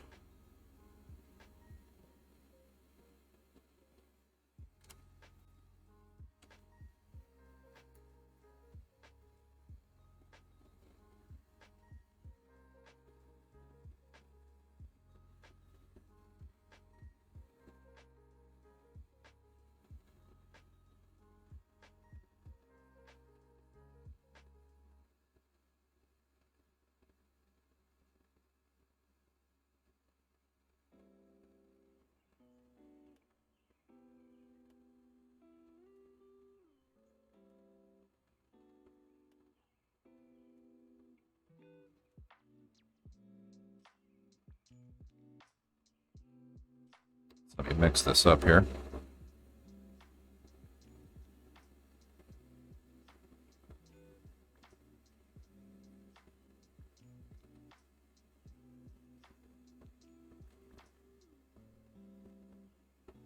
Double Fine Studios. That sounds really familiar.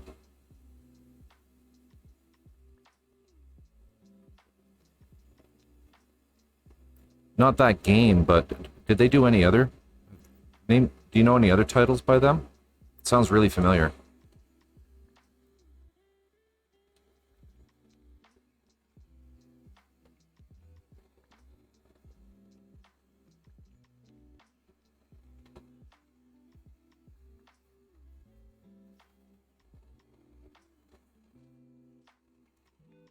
Psychonauts, okay, yes, that's the one.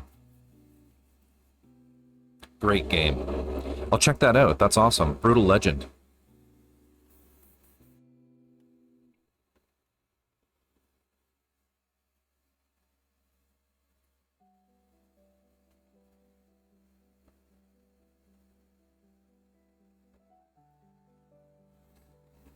I've been playing one called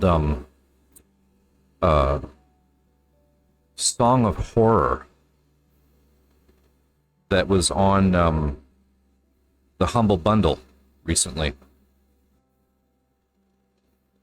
And it's a horror sort of suspense game, and it's so much fun. I'm having a blast with it.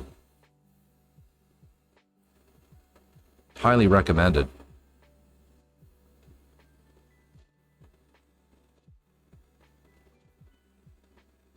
And it has a really cool permadeath mechanic where you can kind of pick one of 3 or 4 people at the beginning of the round, or like the beginning of the episode or the chapter, and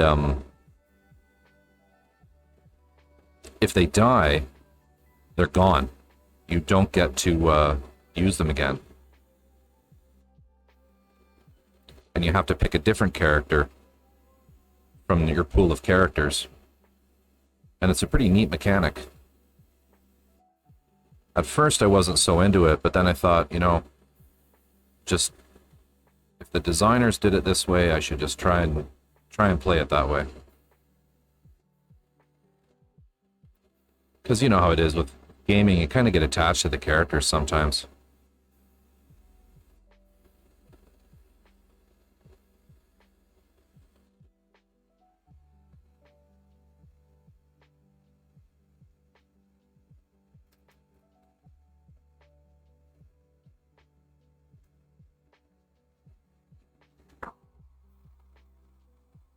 Just noticed I missed a bit there.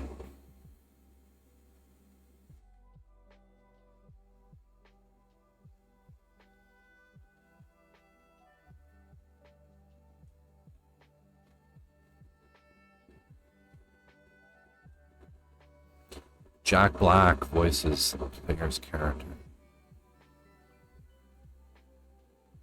Awesome. I'm definitely going to look into that.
Metal Man, it was like the soundtrack to my youth.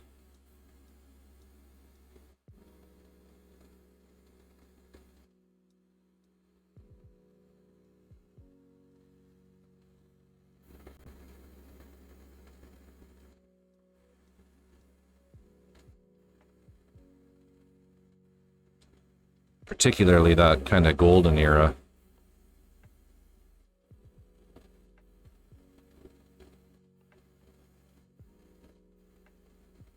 The hairband era.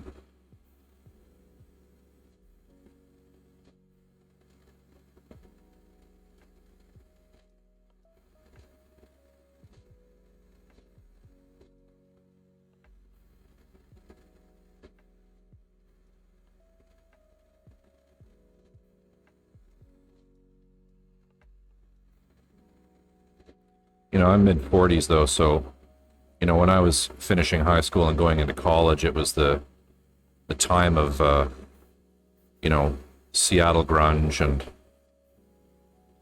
I'm one of those people that actually saw Nirvana perform. That generation, you know.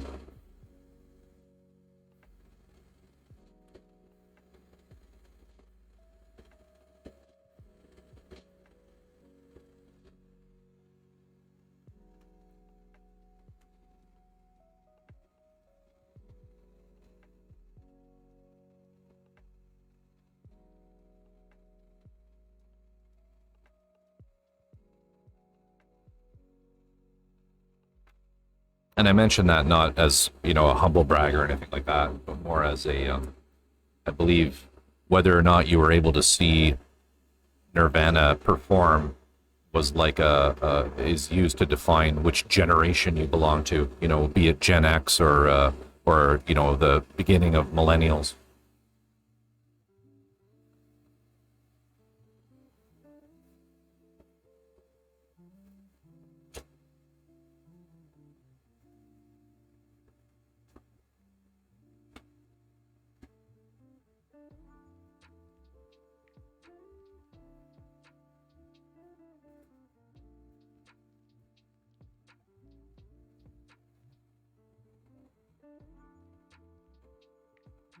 So how am I going to do this? I need to grab this guy somehow.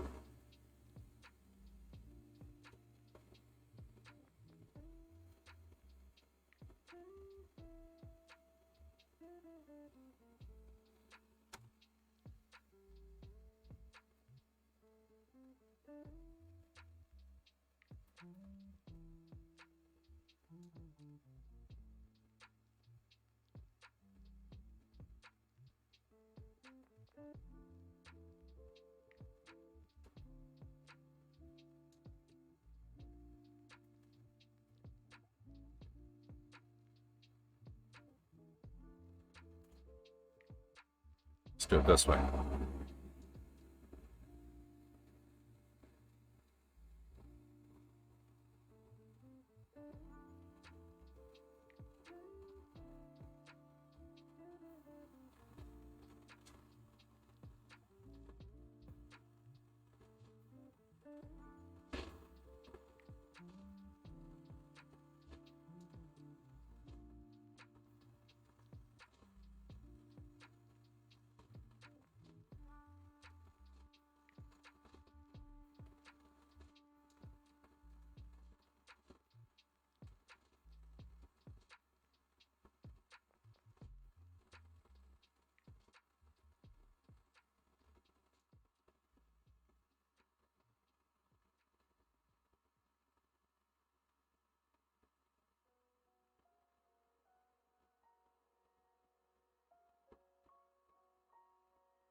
Oh no.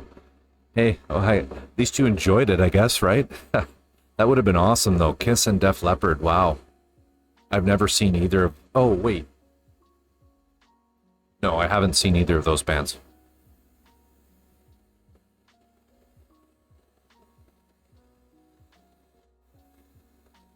I was never a really big Kiss fan.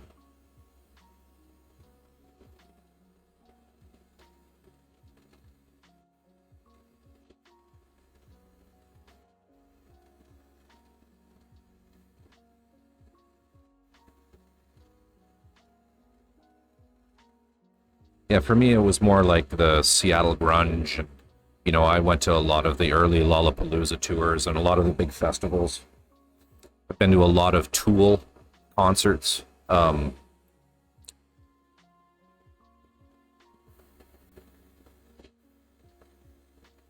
Floyd, the Division Bell tour at least, not the other ones. That was pretty amazing.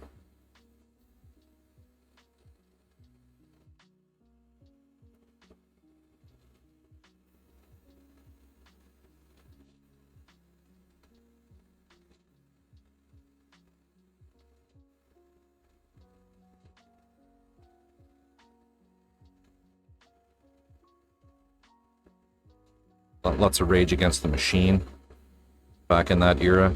Saw them a lot.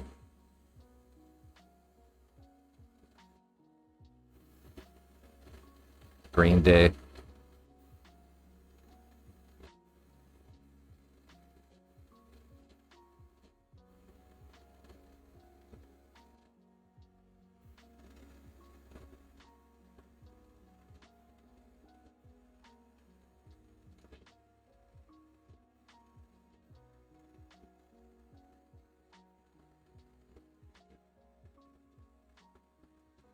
Okay. Put this aside to dry up for a minute or two.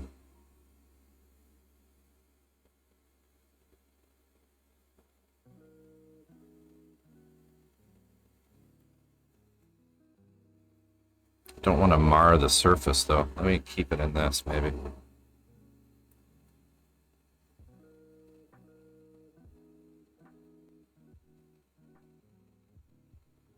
Yeah, that'll work.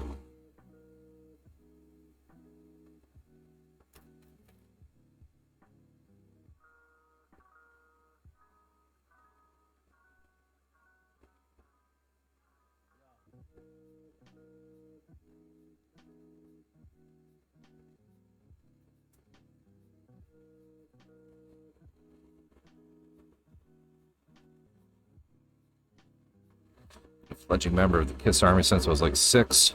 My favorite metal band, the Lordi's founding member. Cool. Very cool.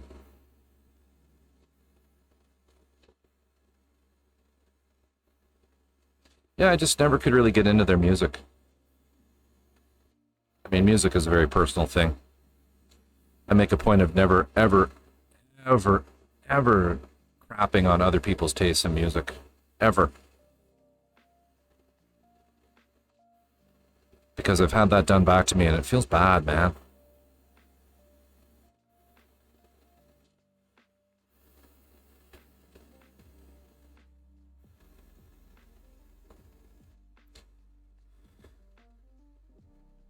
Lordies. I'll check them out.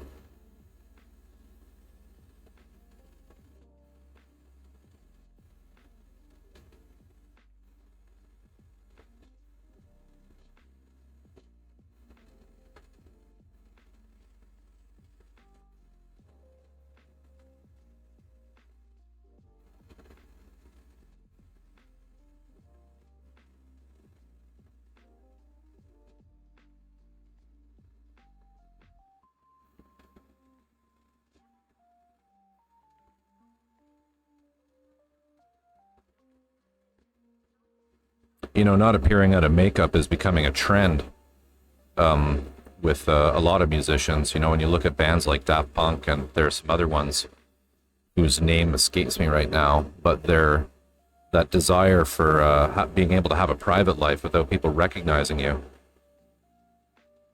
You know, having a costume or an alter ego on stage that's masked by a disguise of some kind, or a, you know, makeup is maybe a good thing. A lot of weirdos out there.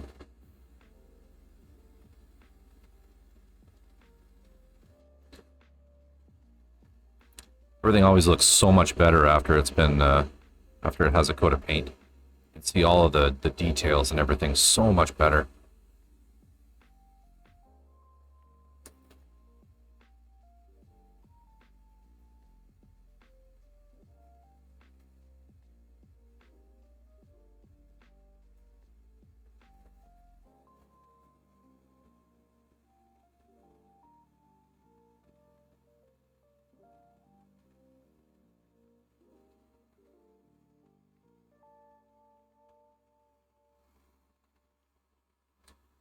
I say makeup, but it's full-on prosthetics and armor.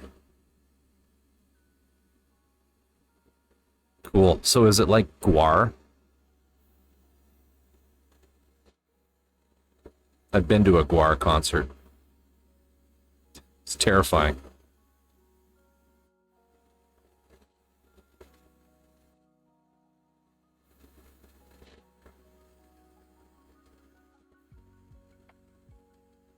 Yeah, I agree. It is important.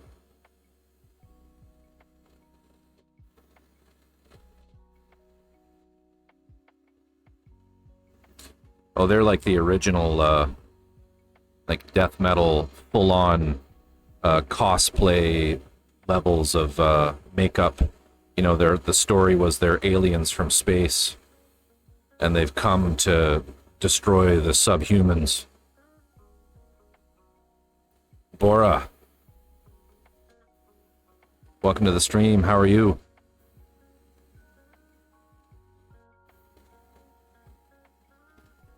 Just doing some priming. Finally getting some paint down.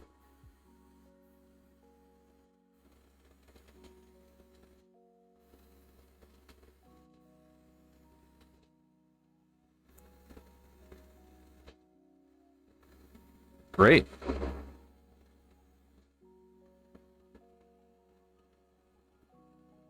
You should look into Guar.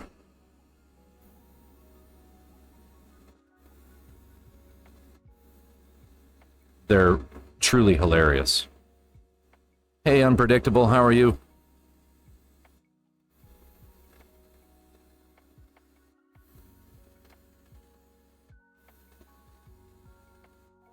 Welcome, welcome.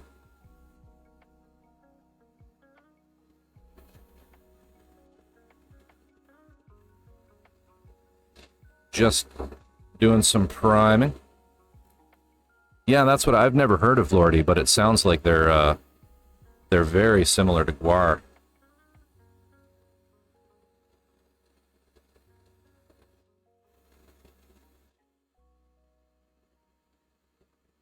Oh yeah, it's I'm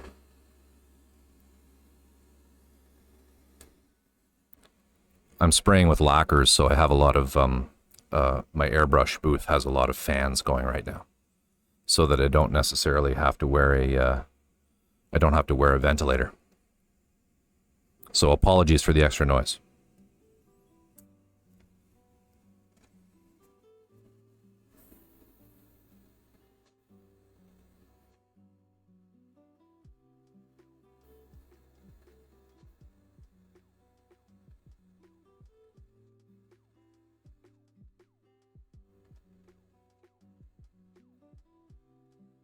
And I'm just actually emptying out the airbrush here, and then I'm going to probably wind things down.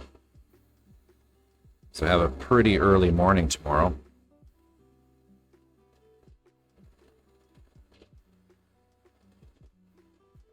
But we got a lot of pieces painted, which was the goal.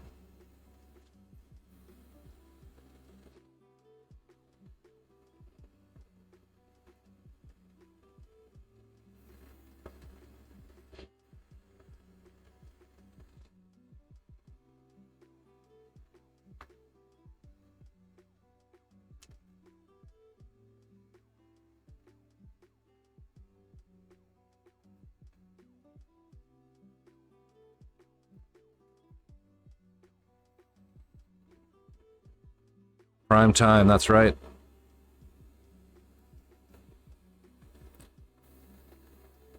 We'll move over to the other camera in a few minutes here. Turn off some of this noise.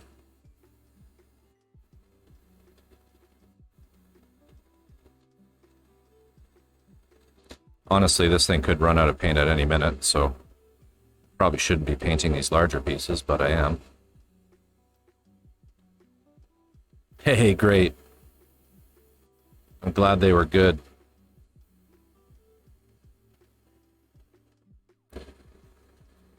Dreamcatcher Sky was cooking with a cast iron skillet for the first time.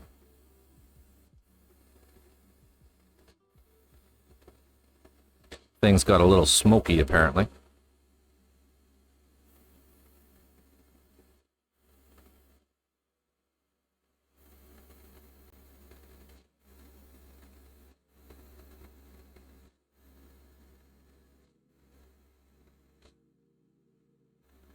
Do as I say, kids, not as I do. That's right.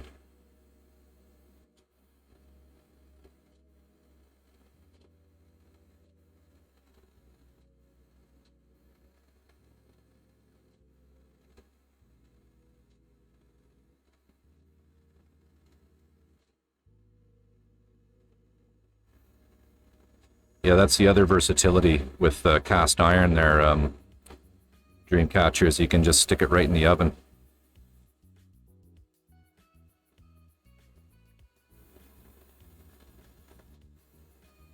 Hey, like anything, it takes practice.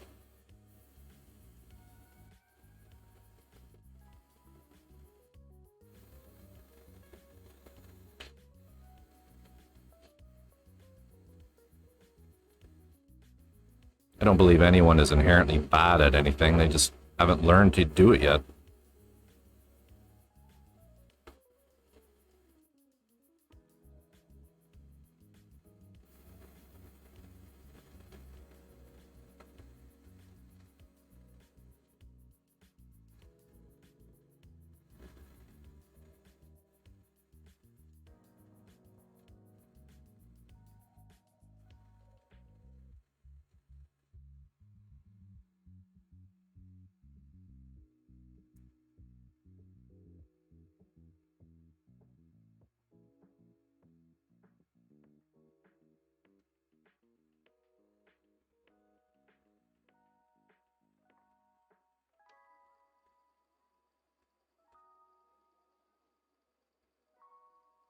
Yeah, I would imagine outdoor grilling in Vermont in the winter. Not fun.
I used to do it when I lived in Ottawa.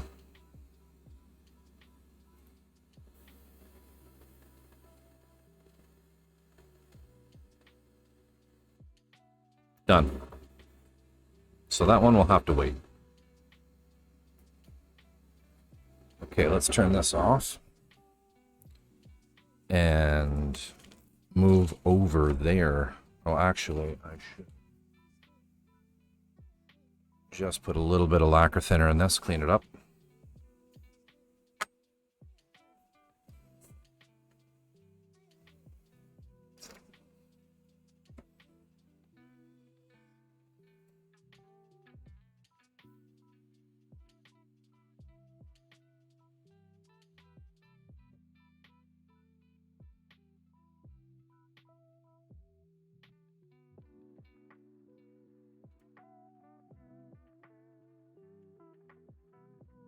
I just clean it with hardware store lacquer thinner.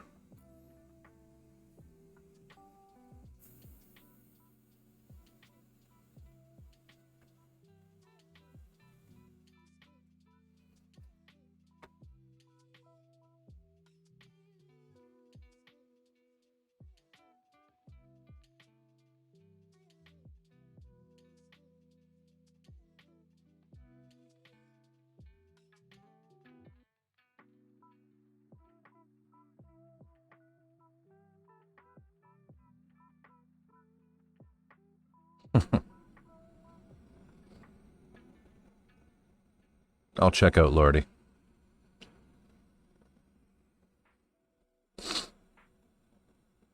Just clean this up. You really don't want to have dried lacquer in your airbrush.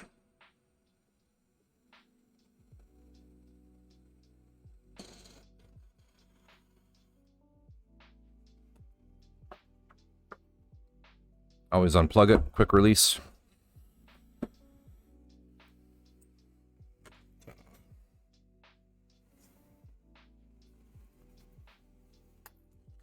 Okay.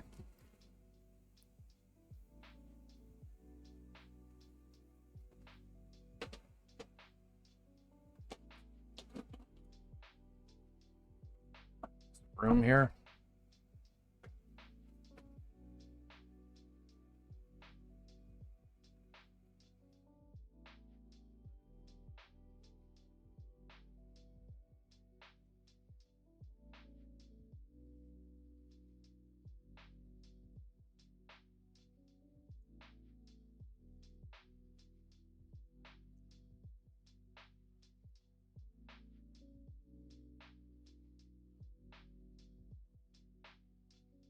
All right.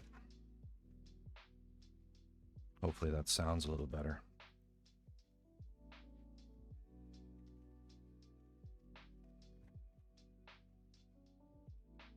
Who needs them? All right. So, let's make some space here.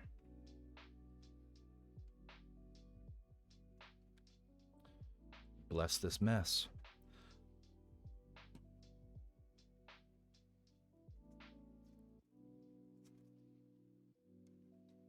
Yeah, if you're interested in airbrushes, that's what I use.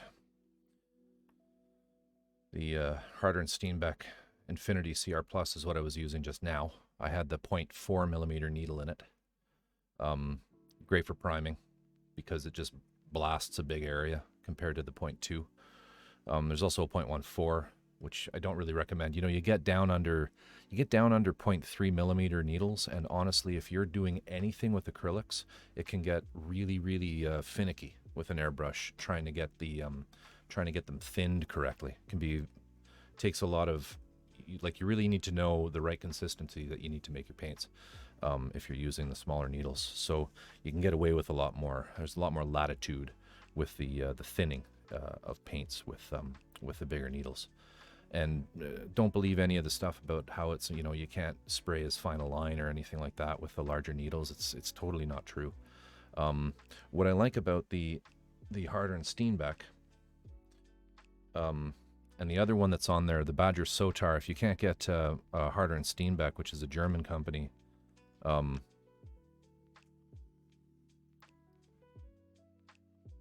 it has an aperture setting, which basically, so airbrush, dual action airbrushes. For anyone who's not familiar with them, you press down on this guy to engage the air, right? And then you pull back on the trigger to pull the needle in, and it lets the paint siphon out. So the more you pull this back, the more paint comes out. A little bit of paint, a lot of paint. Too much paint is usually how it works. But what's cool about the Harder & Steenbeck is there's this thing on the back of it here that you can set to a particular, there's a little, I don't know if you can see it, but there's a little number gauge on there, 2, 3, right? And what you can do is you can kind of cheat a little bit, and you can push that in like a pen. And what it does is it locks the trigger. So right now my trigger can only go back that far. All right, if I turn it to 4, you'll see it goes back further. So what you can do is you can dial in a really nice line and work from there. And in fact, I use this, the only time I really find that I need to use this is with the actual chromes that I'm doing, where they're meant to be sprayed very, very lightly. You just want a dusting of that metallic powder over the piece. And I do set the aperture when I paint with those. But they're really nice airbrushes. They have a removable cup, so this unscrews. You can put in a it's filthy. You can put in it comes with a much smaller one, and they also have a number of different tips that you can put on. And it has a really nice system to clean with. So they're definitely upmarket, but well worth the money. The other one that I use, that I started with, is this guy here, the Iwata HPCS. It's like just a tank. If you bought one of these, if you wanted an airbrush and you bought one of these, it'd be like the only airbrush you need. It's super gummed up right now. I don't know why. I thought I cleaned it. Maybe I didn't. So that one's going to get an acetone tank. But anyway, so getting back to this.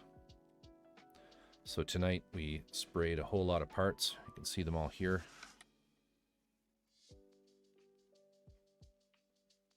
I would say I'm probably maybe a third of the way through.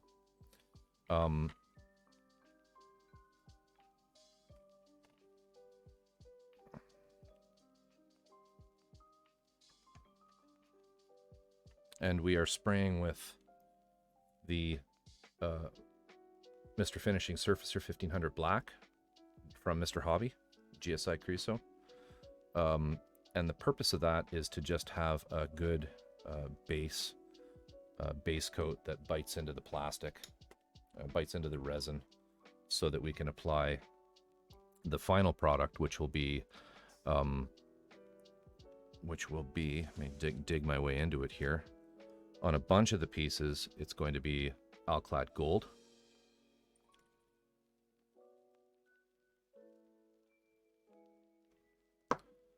And this is a gloss black enamel, which acts as the base coat for the Alclad black chrome.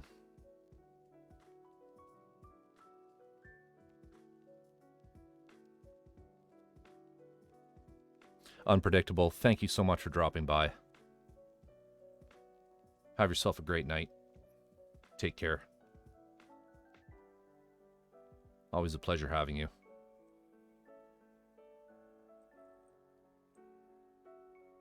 I love the little patterns and things it makes.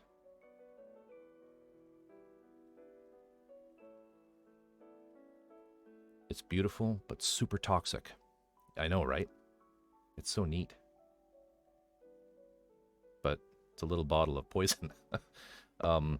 Anyway, so that's the end game here. So I did a couple tests with the with a couple parts. This is what the gloss black looks like. and that is on over primer. So after we get all the pieces primed, the certain, like the armor parts will be done. Sparkly poison is the best poison. Yeah, it is a bit like nail polish. You know, Alclad, I was saying earlier on the stream, they're a funny company because they make all this really amazing metallic products, but they don't make any like regular paint. Like you can't get just red. They only specialize in two things. They specialize in metals and candy apple, like candy coats. And the next resin kit I'm doing is going to be just a big, huge tour of candy coats, various shades of candy coat green. But yeah, isn't that beautiful? So the black gloss acts as a base. It acts as almost like the glossy highlight base for a for the metallic. So this just gets sprayed on in very, very, very light, low pressure coats, and it gives it a bit of a chroming effect to it, and that's how you get the black chrome. So that's the next step. Well, that's step 3 really after this, and then with the gold, that can just be painted directly on top of the primer. So that's the plan anyway. So I'll probably finish up this the priming in the next day, and then I'll in the next stream we'll be doing the gloss. It's just great to be finally actually painting, because that's the thing with resin kits, is there's like days and days and days and days of prep work, you know, unlike putting together like you know, the Snap Fix injection molded kits, right? There's just so much work, but it's you know, it's just fun once you get to the point where you're painting. So anyway, this is reminding me a lot of the yeah, it's like the same process, right? Airbrushing, whether you do it on a big scale or a small scale, it's the same thing. You know, dust is your enemy, and the paints are bad for you, really bad for you. But yeah, anyway, sparkly poison is the best poison. When I die, it will be fabulous. When I die, make it fabulous. My epitaph will say, I told you I was sick.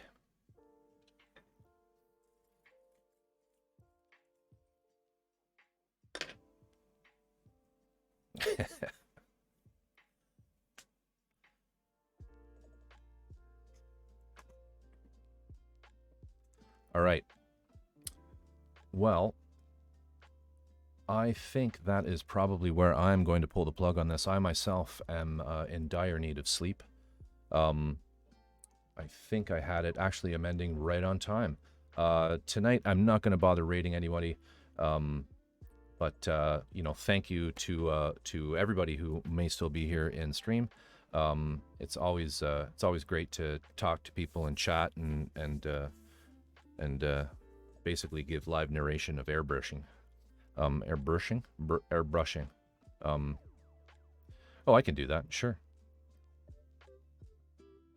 We'll do a little one. But anyway, thank you, everybody. And I'll just set that up right now, if you could stick around for the raid. Silvern's always doing something pretty. So let's go and have a look here. Let me just get in there. Where's my stream view? Wow.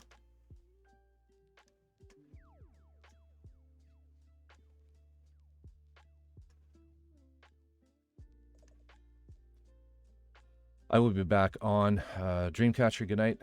I will be back on Friday evening. So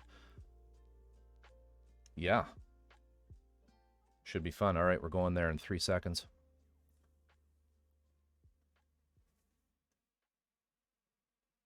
Good night, everyone.